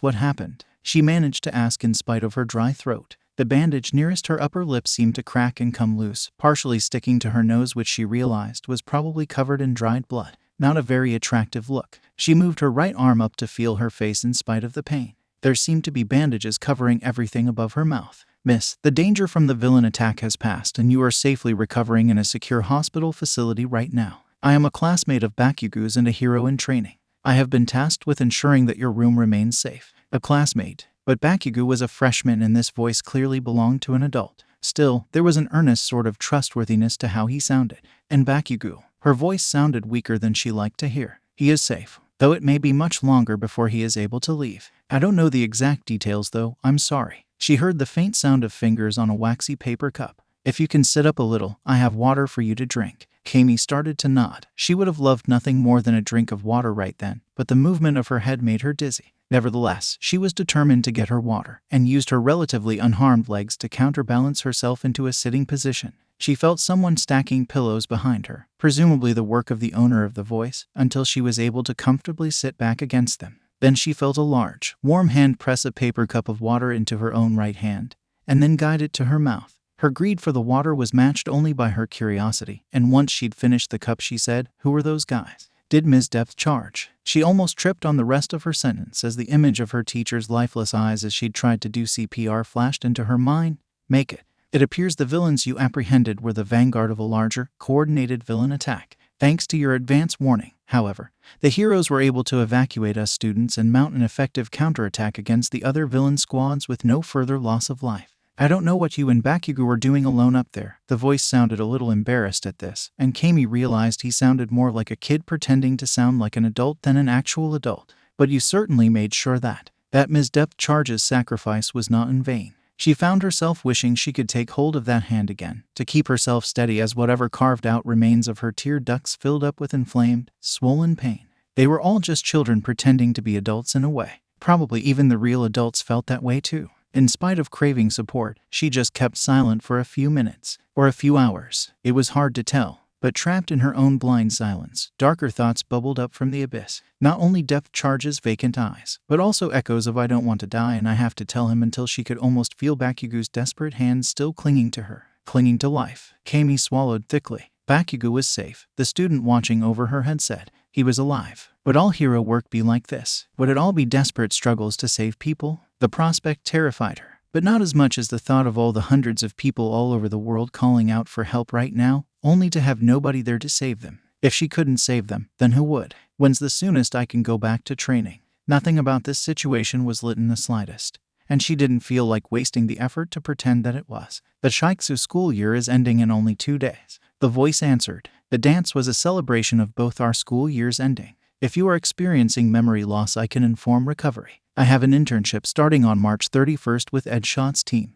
Will I be able to do it? Aimi heard papers rustling near the boy, as if he were flipping through papers on a clipboard. He cleared his throat before he began. Your injuries were extensive, the most pressing of which was the number of large blood clots causing damage throughout your vascular system, though not as much damage as expected due to immediate topical treatment of vasodilators and later anti-clotting agents. You also sustained deep lacerations to your cornea and many of the surrounding tissues to your face, as well as one deep cut to your left arm. These were treated with Recovery Girl's quirk, but you will need surgery to repair the nerve damage to your left arm, and it is possible that full visual acuity may never be restored. I want that surgery before my internship starts. I think perhaps you should talk it over with Recovery Girl and the team of doctors assigned to your care. The surgery is highly invasive and the physical therapy will be long and painful. I have a similar injury to the nerves in my arm and it doesn't affect my range of motion too much. And you haven't gotten the surgery? No. The voice carried a new sort of somberness to it.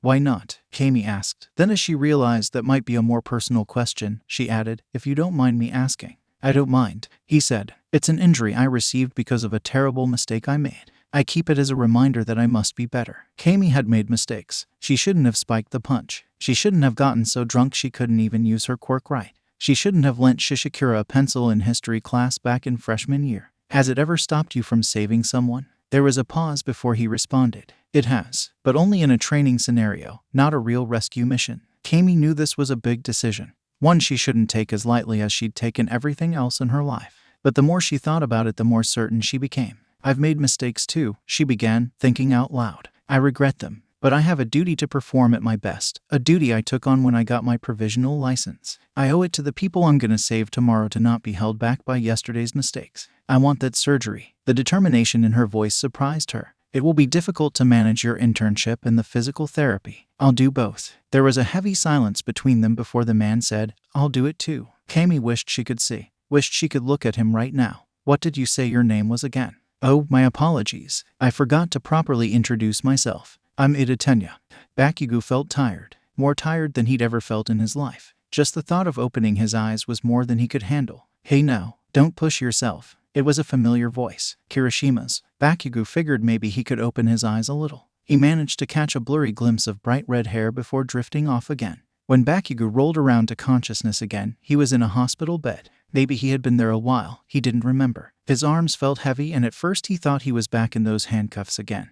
But after a few panicked attempts to move them, he realized one arm was under a blanket and the other was being held by a warm, rough hand. Kirishima's hand. He was slumped over in a chair next to the bed. Suddenly, in spite of all the pain, everything felt right in the world. Bakugou could have lain there forever. And he did lay there for what felt like forever, eyes closed against the fluorescent hospital lights, not minding that the room had a mildly acrid scent, letting the faint beeping from the machines lull him into the odd space between sleep and wakefulness. But all was not right in the world. The villain attack. The dead hero. Bakugou could remember holding onto a blind, injured Kami as they sank into the sea of warm meat. Concern and curiosity ate at him, but Bakugou resisted the urge to wake Kirishima up and ask about what had happened that night. He liked to think it was out of consideration for his friend. But he knew another large reason was that he was worried if Kirishima woke up, he might stop holding his hand. He might figure out that Bakugou wanted to hold his hand. He might want to talk about the incident. It was better to not wake him. Unfortunately, nothing good could last forever. Bakugou's peace was interrupted by the entrance of Recovery Girl and a small entourage of nurses, who woke up Kirishima as the door closed behind them. He made no move to let go of Bakugou's hand though, so Bakugou had to summon the strength to pull away all by himself. Moving hurt a hell of a lot more than he was expecting. What would it take to get him some real painkillers around here? Good to see you're awake. You've had a rough couple of nights. Recovery Girl's tone was sarcastic and casual in a way that seemed reassuring, as if she'd seen far worse injuries and was confident enough that he'd make it through to joke about it. Couple, Bakugou tried to ask how long he'd been here, but all that came out was a groan. Yes, you've been out for a little over 2.5 days now. She seemed to understand what he had tried to ask. Most of it was just sleeping off the effects of my quirk. Though you'll need a few more healings to get back to full strength again. Had Kirishima been there the whole time? He'd changed clothes from his formal suit and tie, so probably not. Recovery Girl went on as a baby-faced nurse started to change Bakugou's IV bag. Your pretty friend is doing a fair bit better than you are. It took Bakugou a little while to realize she was talking about Kami and not Kirishima. She was spared most of the damage from the poison due to the lucky coincidence that you happened to sweat heart medicine from your hands. Your responsible young class president is watching over her now. Kirishima smiled slightly at this, as if he found it funny but was too tired to laugh properly. Bakugou could probably take a few guesses at why. You, on the other hand, were not so lucky. Kirishima stopped smiling. Since you've built up a lifetime of tolerance to the vasodilating effects of your quirk, you weren't similarly spared and suffered a major heart attack in full. Only the fact that you're a young, healthy teenager gave you a semblance of a fighting chance. There was a bit of a somber moment in the hospital room in spite of the flurry of nurses, and the way concern twisted its way through Kirishima's face made Bakugou want to say something to break the tension. It was concern for him, and Bakugou knew he should feel insulted, but something about the fact that it was Kirishima's concern made it different somehow. He wanted to wipe that concern away. Not for the sake of his own pride, but for Kirishima's peace of mind. Well, maybe a little for both. It was comforting that his desire to become number one and his desire to make Kirishima never worry about him were aligned, at least in this moment. But your efforts weren't for nothing. The advance warning you fought to give us allowed the heroes to evacuate the venue and set up a counterattack. Most of the villains were captured and are in custody for interrogations, including the ones you fought with. You did good work back there. Both of you. She patted Bakugou on the forehead in a way he sort of found patronizing, pushing up his hair as she did so, but he didn't have the strength to get angry about it. Make sure to have some gummies, she said, pointing to a bowl of gummy bears on a nearby table. And with that, she walked out of the room, nurses fluttering behind her. Finally, some peace and quiet, alone with Kirishima again. Bakugou had been avoiding Kirishima for the last month. Well, avoiding his feelings anyways. Kirishima made it kind of hard to avoid him. So it was a shocking change of pace to be alone and vulnerable with him like this. Bakugou kind of liked it though. You should eat a gummy, Kirishima said, picking up the bowl from the table and offering it to Bakugou. I hear Recovery Girl does something to make them heal you faster. Bakugou was fairly sure that was an urban legend around their school and that the gummies were nothing more than normal gummies. But he was hungry in that kind of over-nauseous kind of way and wasn't opposed to eating some in any case. He tried to lift his arms to snatch the bowl away from Kirishima to prove he was perfectly capable of picking up his own bowl of gummies. Thank you very much. But unfortunately for his pride, he was far from capable of that yet. Just trying to lift his arms sent a pain through his chest that felt like he was getting sliced open. He only just barely bit back a gurgle of pain, but Kirishima noticed anyways. Hey, don't move around so much, Kirishima said. You just had full-on open heart surgery, dude. If you pop those stitches, all hell is gonna break loose around here again. Open heart surgery, huh? So there'd been some truth behind the feeling of having been sliced open. Here, Kirishima said, picking a red gummy bear out of the bowl and holding it out to Bakugou between two of his fingers. Just lay back and I'll feed them to you. Fuck no, Bakugou managed to whisper. With his heart in the state that it was, he wasn't sure if he'd survive something like that. Besides, sucking gummy bear off Kirishima's fingers wouldn't be great for his pride either. Come on, man. Kirishima sounded nearly as tired as Bakugou felt. I've been so worried about you. We all have. Now isn't the time to let your pride get in the way of recovering.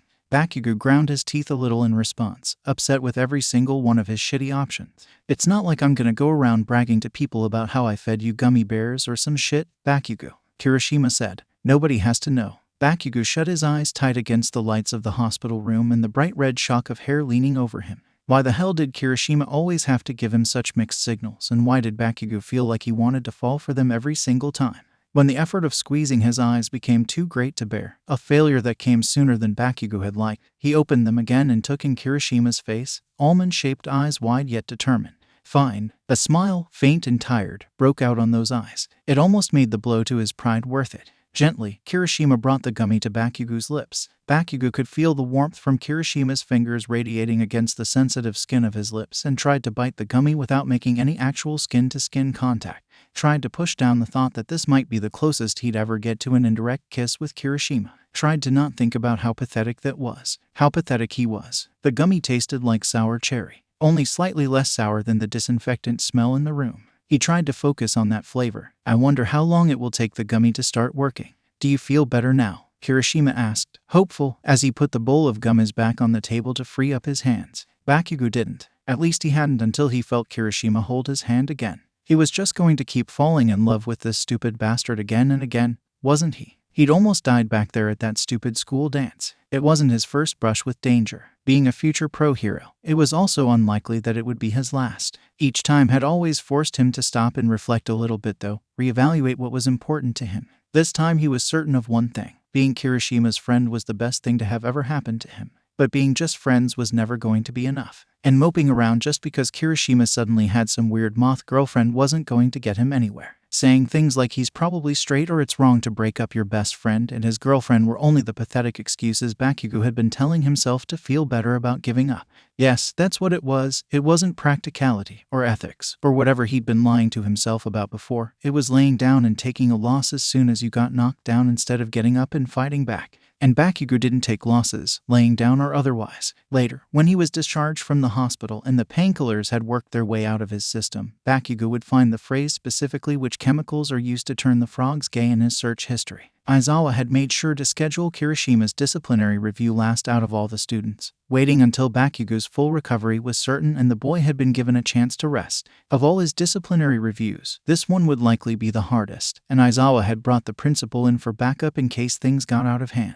The student in question entered the conference room cautiously, the picture of a polite, repentant child. Aizawa wondered how long that would last. Kirishima, please have a seat, Aizawa said, gesturing to the chair in front of him. The boy complied silently. These types of disciplinary reviews had to follow a certain format. First, the student would be asked a threatening but vague question designed to wring any extra confessions out of the woodwork. Kirishima Ijiru, are you aware of what you've done wrong? Aizawa could see the gears turning in his young student's brain as he chose his words carefully. Finally, Kirishima looked up, red eyes meeting Aizawa's with resolved confidence, and responded, No, sir. Aizawa sighed. At UA, we hold our students to a very strict code of conduct. Is there no way you can think of in which you've violated this code? I'm not going to apologize for saving my friends anymore, Kirishima said, a hardened edge slowly rising in his voice. I came to UA to become a hero, someone who saves people. If that violates UA's code of conduct, then expel me. You aren't being expelled today, Kirishima. Principal Nezu piped up from where he was casually blowing on his tea on the other side of the conference table. Your provisional hero license granted you permission to do everything you did on the night of the dance. And both yours and Ashido's quick thinking allowed for the mobilization of an effective response to the threat we were faced with that day.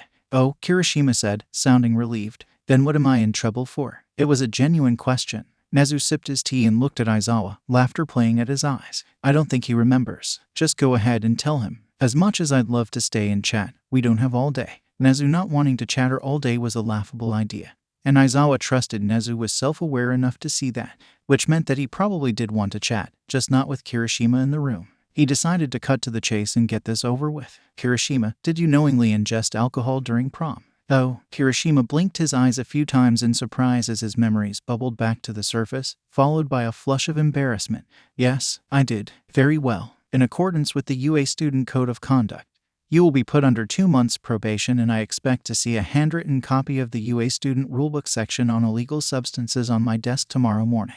You're dismissed. Kirishima stood up from his chair. Thank you, sir. He bowed as he left the conference room. See, that wasn't so bad, Nezu said. You were worried over nothing. You probably should have led with the part where you weren't going to expel him though. If I was going to expel him, I would have done it over the Camino incident, not this. Kirishima was reckless, especially when it came to Bakugou. But that recklessness was what gave him the makings of a hero. Nezu sipped his tea again. You could always just re-enroll him again after you expel him. Isn't that what you're all about? Using death and rebirth as a teaching tool? Aizawa shook his head. Ever since he'd discovered that Shurikumo had been forced into his own twisted rebirth, the thought of expulsion and re-enrollment had left a sour taste in his mouth, like half-swallowed vomit. This recent revelation only added to that pain. Over his years of teaching, he had expelled 154 students, but he'd only re-enrolled 146. 8 students had not made the cut, hadn't been allowed their rebirth. Even when they aren't my students anymore, I still let them down. It often takes you poor, slow humans extra time to figure out the true purpose of the hero system. Some never figure it out. In a sense, I'm proud of you for catching on as quickly as you did. Nezu began, launching into another smug lecture that Aizawa had no choice but to bear along with all his other sins. Raising those born with strong quirks to fight crime is all well and good, but the true purpose is to keep those children from becoming villains themselves. Aizawa finished. Exactly. Nezu clapped his paw against his teacup in a small mockery of applause. In this era of chaos, we cannot ensure that only those who are good of heart are granted great power. Instead, we can only incentivize those born with great power to use their powers for good by offering them an easy path to riches and fame. Cut the strong off from that incentive, and many will have no other outlet besides villainy. Nezu stopped for a brief second to sip his tea again and bask in Aizawa's misery. Once Ashido had warned him of a villain attack, Aizawa was able to mobilize the rest of the teachers into action. The students without hero licenses or those who were too inebriated to fight were evacuated to the basement, and Cementos used his quirk to lower them even further into the foundation, hiding them beneath a false floor of concrete. Meanwhile, the rest of the students, along with the UA and Shiksu staff, set an impressively large ambush in the evacuated nightclub. A small rescue force was dispatched to fish Kirishima, Bakugou, and Utsushimi out of Shishikura's, whatever that was, and get them to safety. All in all, it had been a fairly clean operation. The only thing that had surprised him were the familiar faces among the villains. Of the 10 villains they'd captured, divided into 5 teams of 2, and well-equipped with trigger, support tech that disintegrated before it could be forensically analyzed, Nomus, and most paradoxically, a single severed human toe. 6 of them had been former UA students. They had been ones Aizawa had expelled for not showing enough potential to be a hero. When they'd been students at UA, they were the runts of their respective litters. Some had lacked ambition, others lacked a kind heart, and some had turned to performance-enhancing drugs to escape the reality that their quirks didn't respond well to quirk extension training. He had hoped these kids would have moved on, either by finding a new hero school or a new career path. He had never expected them to turn their quirks against society, against children. Few things unsettled Aizawa anymore, but the cold, impersonal way the villains had worked out a point system for the heroes and students they'd killed, a mockery of the UA entrance exam, had churned his stomach. 1 point for freshmen, 2 points for second years, 3 points for third years, and 10 points for heroes. There were also 3 exceptions. Villain teams who killed Bakugou or Todoroki would receive 5 points, presumably due to their relatively high media profile. And Midoriya Izuku was the gimmick worth 0 points unless captured alive, at which point he became worth 10 million points. Targeting heroes was nothing new to Aizawa, but those were children they'd planned to kill, and he'd known the killers since they'd been children themselves. That's 6 down, 2 more to go, Aizawa muttered. When you put it that way, it almost sounds like we're making progress. Nezu winked. Thanks to the best medical care modern quirk society had to offer, Bakugou was discharged from the hospital a mere 5 days after he was admitted. He was still weak and felt like shit, but he was happy to be out of there and back to some semblance of normalcy. To celebrate, he and Kirishima had gone out for hamburgers. It wasn't the only thing the two of them planned to celebrate today. Dude, thanks for buying, Kirishima said as they sat down in a quiet corner booth of the best hamburger joint in walking distance of UA. It's fine, whatever. It was relatively quiet at this hour and Bakugou was hoping he wouldn't get spotted by any more paparazzi. Seriously though, Mina got me this American book on like the 5 love languages or whatever, but I think I actually suffer from a 6th love language where I just empty my bank account for whoever I'm in love with. The offhand comment felt like a punch to the heart.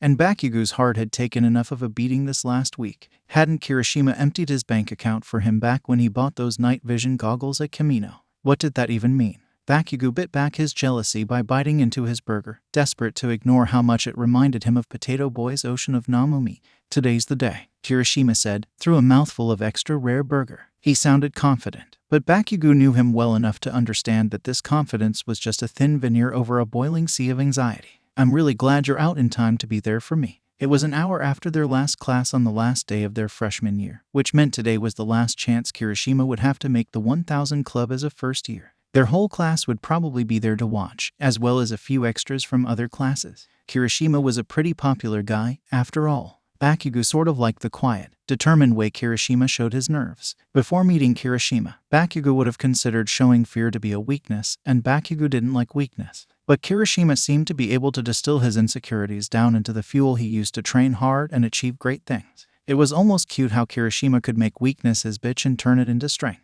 And not cute in the patronizing sense. How close have you gotten? Bakugou asked as if he didn't already know. My PR is still at 955. I haven't really done any more training since prom. So like, 45 kilos off. Bakugou chewed his mouthful of burger and considered Kirishima's goal. 45 kilograms was a lot to add to your max bench press in a single day. But the fact that he was getting close to the quadruple digits anyways was pretty amazing. It had taken Bakugou a while to accept that there were some things he'd never be able to do, no matter how hard he trained, and bench pressing anything close to 1,000 kilograms was one of them. Kirishima ripped a chunk out of his burger, but barely chewed it before swallowing it whole and continuing the conversation. 45 kilos is no joke, man. We have classmates that weigh less than that. Yeah, so what? Bakugou sneered. It's not even like a 5% jump. Kirishima tossed the last piece of his first burger into his mouth and gulped it down before starting in on his second one. Well, when you put it that way, Kirishima has molars, Bakugou knew, so in theory he could chew normally.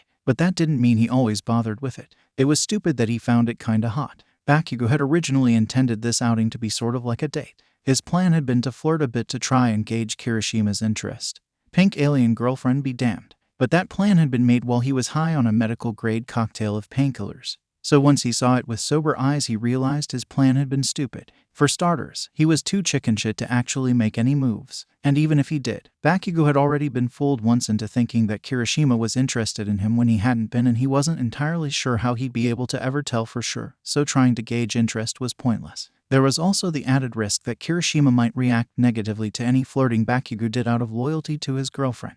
While Bakugou didn't particularly care about playing homewrecker, he knew Kirishima would probably be extremely disappointed in him if he thought Bakugou would try something like that. And as much as he hated to admit it, Bakugou wanted to avoid that disappointment.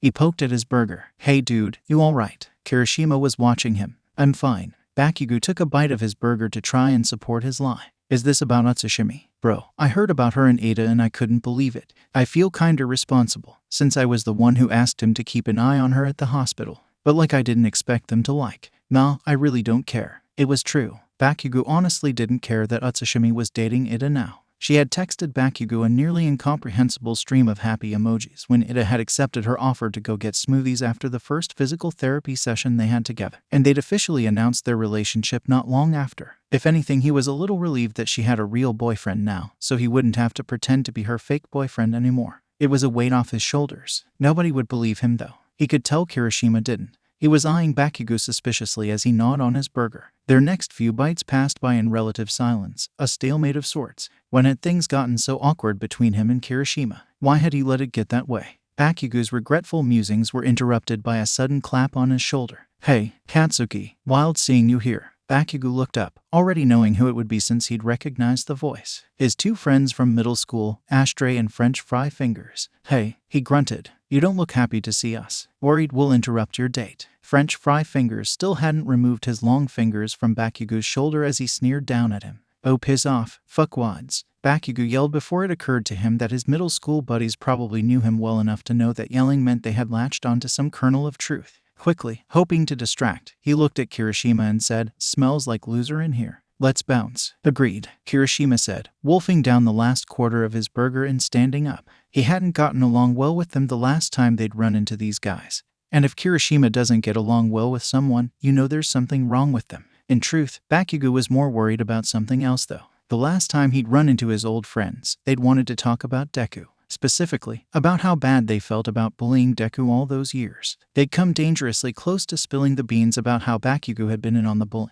No, the truth was far worse than that, and that was the one thing Bakugou didn't want Kirishima to ever know about him. If he thought flirting with Kirishima while the latter was in a relationship would make him disappointed in Bakugou, then finding out about how Bakugou had treated Deku all those years would unleash a disappointment 1,000 times worse. Bakugou hated keeping secrets, but this was another secret he had to keep. It was scummy, but he'd have to keep up the act and let these guys take the blame. Oh, really, dude? Ashtray spat back. You're really gonna just ditch us like this? We not good enough to hang out with you now that you're some big shot hero? Bakugou waved on his way out of the burger joint. Sorry, fan service hour is over. French fry fingers waved his hands in that long, undulating way he did, smiling. Looks like you'd better avoid this place from here on out if you don't want any more fan service hours, since I'll be working here during break and I only take payment in the form of celebrity autographs. French fry fingers may have taken it in stride, but Bakugou heard Ashtray mutter, still as much of a douchebag as ever, Katsuki, as he and Kirishima left the burger place. Once outside, they started the brief walk back to UA.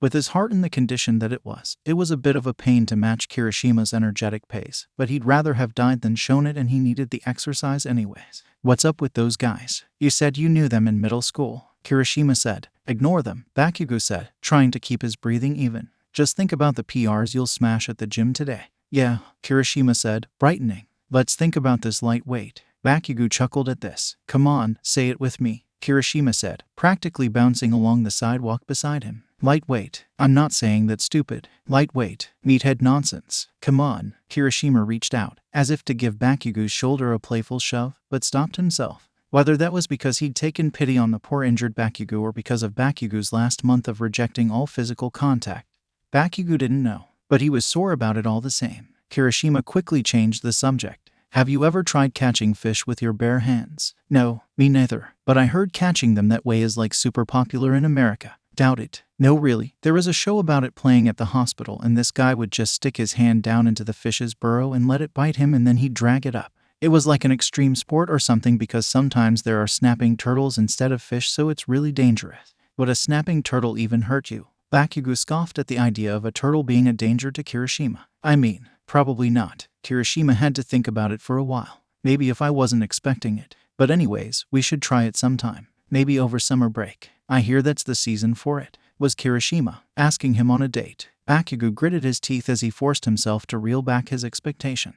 They were just going to hang out, like friends. Still, maybe if they were alone this time, Bakugou could make use of it. Still, he didn't want to let his hopefulness show. You realize any hand fishing I do is going to be just like dynamite fishing, right? Bakugou had heard Kirishima's disapproving thoughts on dynamite fishing before. Kirishima still looked shocked by this. You can make blasts underwater. They're stronger underwater, Bakugou said. It was true, since water was nearly 1,000 times more dense than air and relatively incompressible. The damage was orders of magnitude greater, especially against something with a mix of air and water inside it, like a human with lungs or a fish with a swim bladder. Cold water made it a little harder to sweat though, and a heavy flow could dilute or wash away his nitroglycerin before he could use it though. But he was still pretty sure that any fish biting his hands would be in for a mouthful of pain instead, so it'd be cheating. Kirishima considered Bakugou's words for a moment before turning his bright smile back on Bakugou. If it's with your hands, it's not cheating. He'd forgotten just how much fun it could be to spend time with Kirishima. He made himself so easy to be around, easy to like, just as refreshing as the warm sun and springtime breeze around them.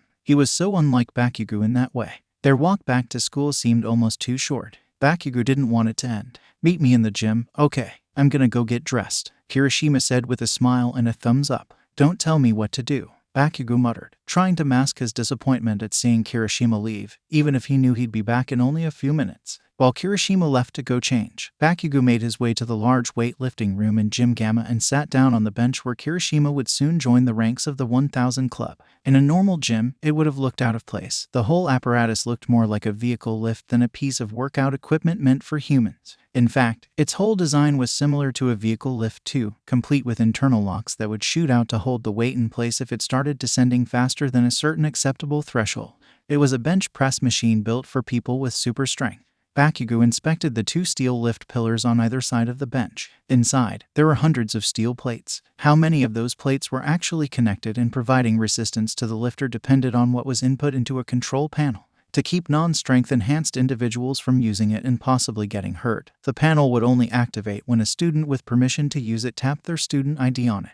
But far more interesting than the internal structure were the hundreds of signatures that covered the lift pillars. Some were in blue, some in white, and some in gold. Each color corresponded to the year of the student signing it. Each signature represented a person lifting 1,000 kilograms for the first time. Colloquially called members of the 1,000 Club, Bakugou scanned the pillar looking for a specific signature. The oldest one. He found it, written in gold. All Might. It was a small, humble signature without flourishes, but it had started the tradition all those decades ago. In his prime, All Might could have lifted 10 times as much, maybe even 100 times as much or more. But it had all begun here, at UA, with 1,000 kilograms. He'd set a standard that UA students for nearly half a century had been trying to match. His strength had become a pillar of society that had felt as tangible as the steel pillars of the lift, and Bakugou had been the one to tear that pillar down. He hated himself for it. Bakugou's pity party was interrupted as that one blonde douchebag from Class B poked his head around the corner. "What's this? Kirishima from Class A is trying to get into the 1,000 Club. But Tetsu from Class B managed to get into the club yesterday. I guess that means Class A's he was cut off as that one ginger-haired girl with the big hands smacked him over the head and dragged him off." Bakugou was a little glad that Kirishima hadn't heard him. Turning his attention back to the lift machine, Bakugou considered the challenge Kirishima intended to take on today. Even though All Might would never fight again, never lift society up on shoulders so strong, his legacy lived on. It lived on in every student who signed their name on the lift. It lived on in every hero who carved out a shred of peace in a world full of chaos. And, much to Bakugou's annoyance turned resigned acceptance, a big piece of it lived on in Deku, who had just walked into the gym. Deku's name was also signed onto the pillar, small and humble, like All Might's. With his quirk, borrowed from All Might himself, getting into the 1,000 Club had been easy. Kirishima emerged from the locker rooms in his UA gym clothes and started warming up. Bakugou knew his routine. First some light jogging, then stretches, then he'd start with a light weight to gauge how he was feeling. For Kirishima, lightweight meant around 500 or 600 kilograms. Then he'd work his way up from there. He usually hit his peak around his 4th or 5th lift. Classmates of theirs were starting to trickle in, and some other extras already in the gym were pausing their workouts to see what was going on. Though the pillars were covered in signatures, they had been accumulated over decades of students. Only a handful of students joined the 1,000 Club each year. It was always a spectacle. Kirishima's pink girlfriend walked in through the gym doors, decked out in a gaudy UA cheerleader uniform.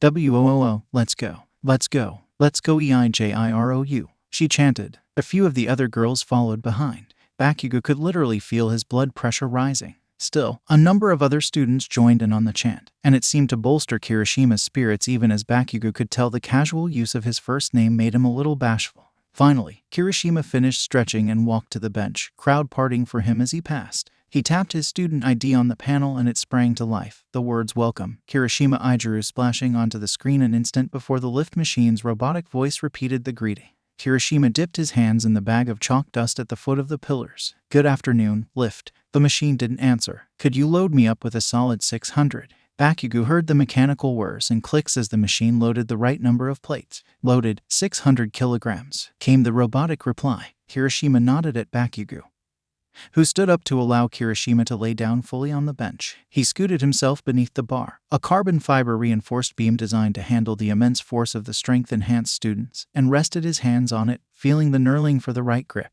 The chanting stopped. Kirishima inhaled, and on exhale, he slowly lowered the bar to his hardened, muscular chest and pushed it back up. Upon reaching some designated height, the machine's internal locks clicked in loudly, signifying that the weight was held. "WOOO," shouted Raccoon Eyes, and a few others joined in. But that had just been the warm-up lift. Bakugou knew it was nothing worth cheering over. Kirishima mused, somewhat enjoying the showmanship involved in lifting in front of a crowd like this. "Lift machine, let's step this up to 900. There were oohs and ahs from the crowd. "Loaded, 900 kilograms. Kirishima put his hands back on the bar and hardened and unhardened his skin a few times. Then he sat back up and suddenly pulled his gym shirt right over the top of his head. "I should really make an effort to stop shredding so many of these." The sudden show of skin made Bakugou's heart flutter, and it was distracting enough that he almost didn't hear Raccoon Eyes shouting "WOOO." In the background, Kirishima lay back down on the bench and put his hands back on the bar, hardening them. With his shirt gone, it was clearly visible how his hardening spread down his arms and along his chest. Bakugou wondered what it would feel like to use Kirishima's quirk, to fill himself with invincibility and power like that. His quirk was fine on its own, but that didn't stop him from being curious. On exhale, Kirishima brought the bar slowly, cleanly to his chest, and then with deceptive ease, reversed its direction. The muscles along his chest hardened further, individual striations popping into unbreakable ridges as he slowly, powerfully brought the weight back up. The locks clicked. The cheers from the crowd were more genuine now. But even still, they fell silent as soon as Kirishima opened his mouth. Lift machine, let's do 950. Loaded, 950 kilograms. When this round of cheers died down, Deku piped up from right behind Bakugou. Kirishima, do you need a spotter for this? It was a stupid question. The lift had enough safety systems on top of safety systems to make the entire concept of a spotter redundant, not to mention the implication of Deku's question. The implication that Kirishima might fail. You're a shitty hype man, Deku. But Kirishima took the question in stride. I've already got the only spotter I need, he said, grinning. Bakugou, will you spot me? Kirishima turned his almond-eyed stare at Bakugou from where he was laying on the bench, and Bakugou had to close his eyes and look away to keep from losing his cool. The offer had surprised him, but he managed to keep his heartbeat under control and stepped forward, shrugging in a way he hoped looked casual. Oh really? Deku spluttered. Call Kaken. Kirishima, your spotter should be someone already in the 1000 club. There are lots of people available. Bakugou rolled his eyes so hard he was worried he might have pulled something as he bit back the urge to get into another shouting match with Deku. This was Kirishima's moment, and he didn't want to outshine him by picking a fight with the nerd in the middle of it, but Deku wasn't making it easy to ignore him. Bakugou held back as much of his annoyance as he could and said, let's just go 20 seconds back in time and all live happily in the alternate universe where you never fucking said that. His cold rebuff had the desired effect, possibly an even better effect than if he had yelled, as Deku backed off. Don't worry, Midoriya, Kirishima started, trying to smooth things over with a friendly smile. The spotter doesn't have to be able to lift the whole weight. They just have to be able to make a difference. He smiled up at Bakugou as he said that last bit about making a difference. Ready? Bakugou asked, taking a spotter's position near Kirishima's head. Kirishima put his hands back on the bar and hardened them. His breathing grew slower, steadier. Let's do this. Kirishima lowered the weight slowly, controlled, and as he brought it back up, the room was silent save for the slight grating of hardened skin on hardened skin as waves of unbreakable mode strength passed through his muscles. There, at the epicenter of it all, Bakugou had a front row view of all that power, that strength. It was hypnotizing. He almost jumped as the click of the locks marked the end of the lift. Cheers burst from the crowd, but Kirishima waved them off as he sat up and went to dip his hands in the chalk bag again. That wasn't even my personal record, he said, confidently. The crowd followed up with more oohs as he said it. His PR was only 5 kilograms higher than that, but you'd never have known. Lift machine, 975. There was a hard edge in Kirishima's voice. They were in uncharted territory now. Loaded, 975 kilograms. Kirishima wriggled back under the bar, his eyes closed as he took deep breaths. He opened his eyes and glanced up at Bakugou. He seemed determined, ready. Bakugou nodded. The carbon fiber bar was bending under the strain of the plates as Kirishima lowered it to his chest. Form perfect even under duress, and slowly, hardened skin grating more loudly now, pressed it centimeter by centimeter back up. A groan escaped his lips, low and amplified by his quirk. Bakugou could feel it reverberate through his chest as Kirishima pushed the bar back up to the locks. He let his arms fall to his sides on the bench, chest heaving from the exertion, as he waited for the cheers of his classmates to fade away. And once the gym was silent, he let out a single whisper. 1000. Muffled gasps and whispers filled the floor. The gym's excitement buzzed through the air itself, becoming its own living thing. Kirishima's eyes were closed again, drinking it in, recharging himself from the sheer excitement of his classmates. Loaded, 1000 kilograms. Deku chose this time to open his stupid mouth again. Are you sure you don't want a different spotter? No, Kirishima said before Bakugou could lose his temper. His eyes were still closed. It has to be him. These words stopped Deku's protests before they could begin, and he retreated back into the crowd again, concerned, anxious, but not about to make himself a problem again. At least Bakugou hoped so. For a brief moment, Kirishima's eyes fluttered open, focusing on Bakugou. There was fear in those eyes. Bakugou shook his head and growled in a voice so low that only Kirishima reading his lips could have understood him. Don't wuss out on me now. Kirishima let his smile touch his eyes slightly at this, but it wasn't enough to completely banish the fear from them. Bakugou raised his voice a little, letting it be heard by the crowd. "'Cause this looks to me like a whole lot of lightweight." "Lightweight," shouted Charge Adult from somewhere in the crowd. "Lightweight," shouted Class B's knockoff hardening guy. "Lightweight, lightweight, lightweight, lightweight." The crowd started up their chant, each repetition bolstering the wind in Kirishima's sails. He raised one hand to the bar, then two, his breathing timed to the chants of the crowd. The gym fell silent the instant the bar began to move, hushed interest thick as a blanket. Only the scrape of stone on stone as Kirishima lowered the bar to the hardened ridges of his bare chest. so close to touching as waves of spikes flickered across his shoulders, pecs, and abs, and then, millimeter by millimeter, start to lift it back up. It was slow going. Too slow. Bakugo could tell something was off about the lift when he started to waver when the bar had only gotten 10 or so centimeters off his chest. The bar stopped as Kirishima inhaled again, only to jump another centimeter or two on his exhale and then stop again. Inhale, then another centimeter on the exhale. Inhale. But on this exhale no ground was gained. No distance ripped from the greedy clutches of gravity. His arms were shaking, and Kirishima forced his whole body, legs, head and all, into full unbreakable mode to steady them. He didn't have much time left on unbreakable mode after using it on the other lifts so far. Bakugo knew. Kaken, he needs a real spotter. But Bakugo had tuned Deku out. He was searching through his phone. Knew since the old one had practically melted internally after the incident at prom. The spotter doesn't have to be able to lift the whole weight. They just have to be able to make a difference. Well, Bakugo intended to make a difference without touching the weight at all. Kaken, I'm serious. Deku started to walk forward again. Get off your phone. But Bakugo raised a hand to stop him. He'd found it. He pressed play. Loud as his brand new phone speakers would go, the sound of a submarine alarm filled their corner of the gym. The sound startled some of the extras in the crowd. Kirishima, Bakugo snarled, a strained hiss barely audible over his phone. You hear this alarm? He let his voice grow louder. Kirishima didn't answer him. He was locked in unbreakable mode, his joints hardened to immobility. A statue of hardened muscle. This is the stop being a pussy alarm. And with that, something in Kirishima's unbreakable form seemed to crack. As slowly, surely as the glaciers clawed out valleys on their march to the sea, Kirishima Ijiru began to lift. Let's go EIJIROU. Lightweight. You can do this. Let's GOOO. Behind him, Bakugo heard a flood of voices cry out to support Kirishima, to lift his spirits as he lifted a literal ton, of weight. Somewhere from deep within his hardened chest, buried underneath the screech of grinding stone, Bakugo could hear screaming.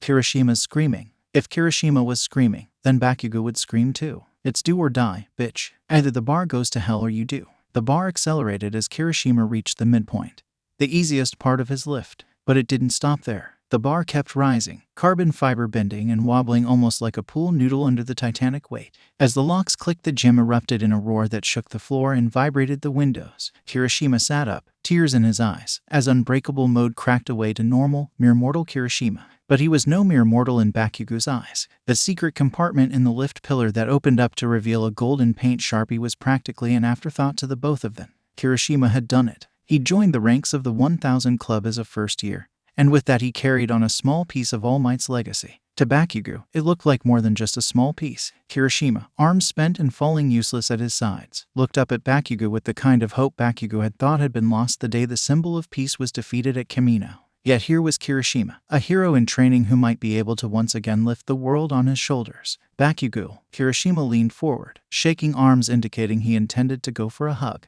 It was a hug Bakugo had every intention of returning. He didn't care if everyone saw. Until two pink arms came between them, slicing through the intimacy of the moment as raccoon eyes in her damn cheerleader costume leapt on Kirishima, smothering him in kisses and shrill cries of affection. Suddenly she had all of Kirishima's attention as he, tired as he was, struggled to stay balanced under her added weight. This was how it was always going to be. Bakugo tried to push the thought out of his mind, but it stayed there, nagging him. He and Kirishima could be together as friends, pushing each other to new heights.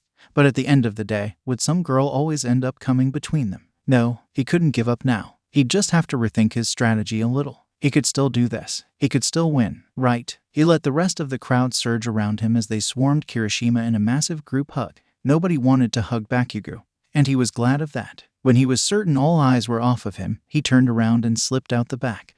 There was a not-so-small part of Kirishima that hoped Bakugo would join in on the group hug. It would have been the icing on the cake to finally have him break his month-long abstinence on physical contact right here, right now. But as the celebrations went on, Kirishima became more and more certain that not only was Bakugo not going to hug him, he wasn't even there at all. He'd fucking left. But why? This was as much his victory as it was Kirishima's. Would he have been able to complete his rep without Bakugo spotting for him, cheering him on, motivating him to train all these past months? He'd have to go visit Bakugo later. Still, he kept his smile up throughout the class's celebrations until the last students had trickled out of the gym. Only Mina remained, firmly tucked under his arm with a soft pink hand on his bare chest. They looked good together, Kirishima thought proudly, glancing at their reflection in a gym mirror. Maybe not as good together as Bakugo had looked with Utsushimi that one night back at the dance, but still, it was an achievement. It had been difficult to walk the line between celebrating with everyone else while still giving Mina the special treatment she was due as his girlfriend. He'd gotten used to the routine of being her boyfriend, but there were a lot of times when it felt kind of like a chore. Still, Kirishima also knew that relationships were supposed to be a lot of work. Every expert said so. Mina was great, and she deserved a man who was willing to be great for her. So Kirishima did his best to be that man. It was an honorable, manly goal, and he was proud to put in the work to reach it. There were times when he wondered if other guys might have an easier time with it, though. Like Bakugou, he'd made fake dating Utsushimi at the dance seem so easy. Bakugou was good at everything he tried. Sometimes he wondered if Mina would be better off with a guy like that. When they were out of earshot of anyone left, Mina whispered in his ear, "Hey, you good?" How can she always tell when he's not? "Do you know where Bakugou went?" Kirishima asked, his voice low. Mina shook her head, giving a barely audible sigh. "Probably went back to his dorm room. You know how he is." She was right that Bakugou tended to shy away from social situations. But Kirishima's pride was hurt that Bakugou hadn't made an exception for this particular social situation. He'd made lots of exceptions for Kirishima in the past. After their last few nights in the hospital together, followed by their lunch today, Kirishima was sort of hoping that he and Bakugou could be that close again like they'd been before the incident. They still hadn't had a proper conversation about it. The more Kirishima thought about, the more he was certain that's what he needed to do tonight. "Hey," Mina said, a playful tone in her voice as she snuggled closer to him. "Wanna come up to my room and celebrate a bit more? I know something fun we can do." Kirishima's first thought was that she meant she wanted to try kissing again. They hadn't really tried since the incident, and Kirishima was uneasy with the thought. They'd done other things since then, like cuddle, hold hands, and hug, but no kissing. Plus, he didn't know how long a possible kissing session might last. Would he have time to talk to Bakugou afterwards? When Mina spoke again, the playfulness had been wrung out of her voice. "What is it?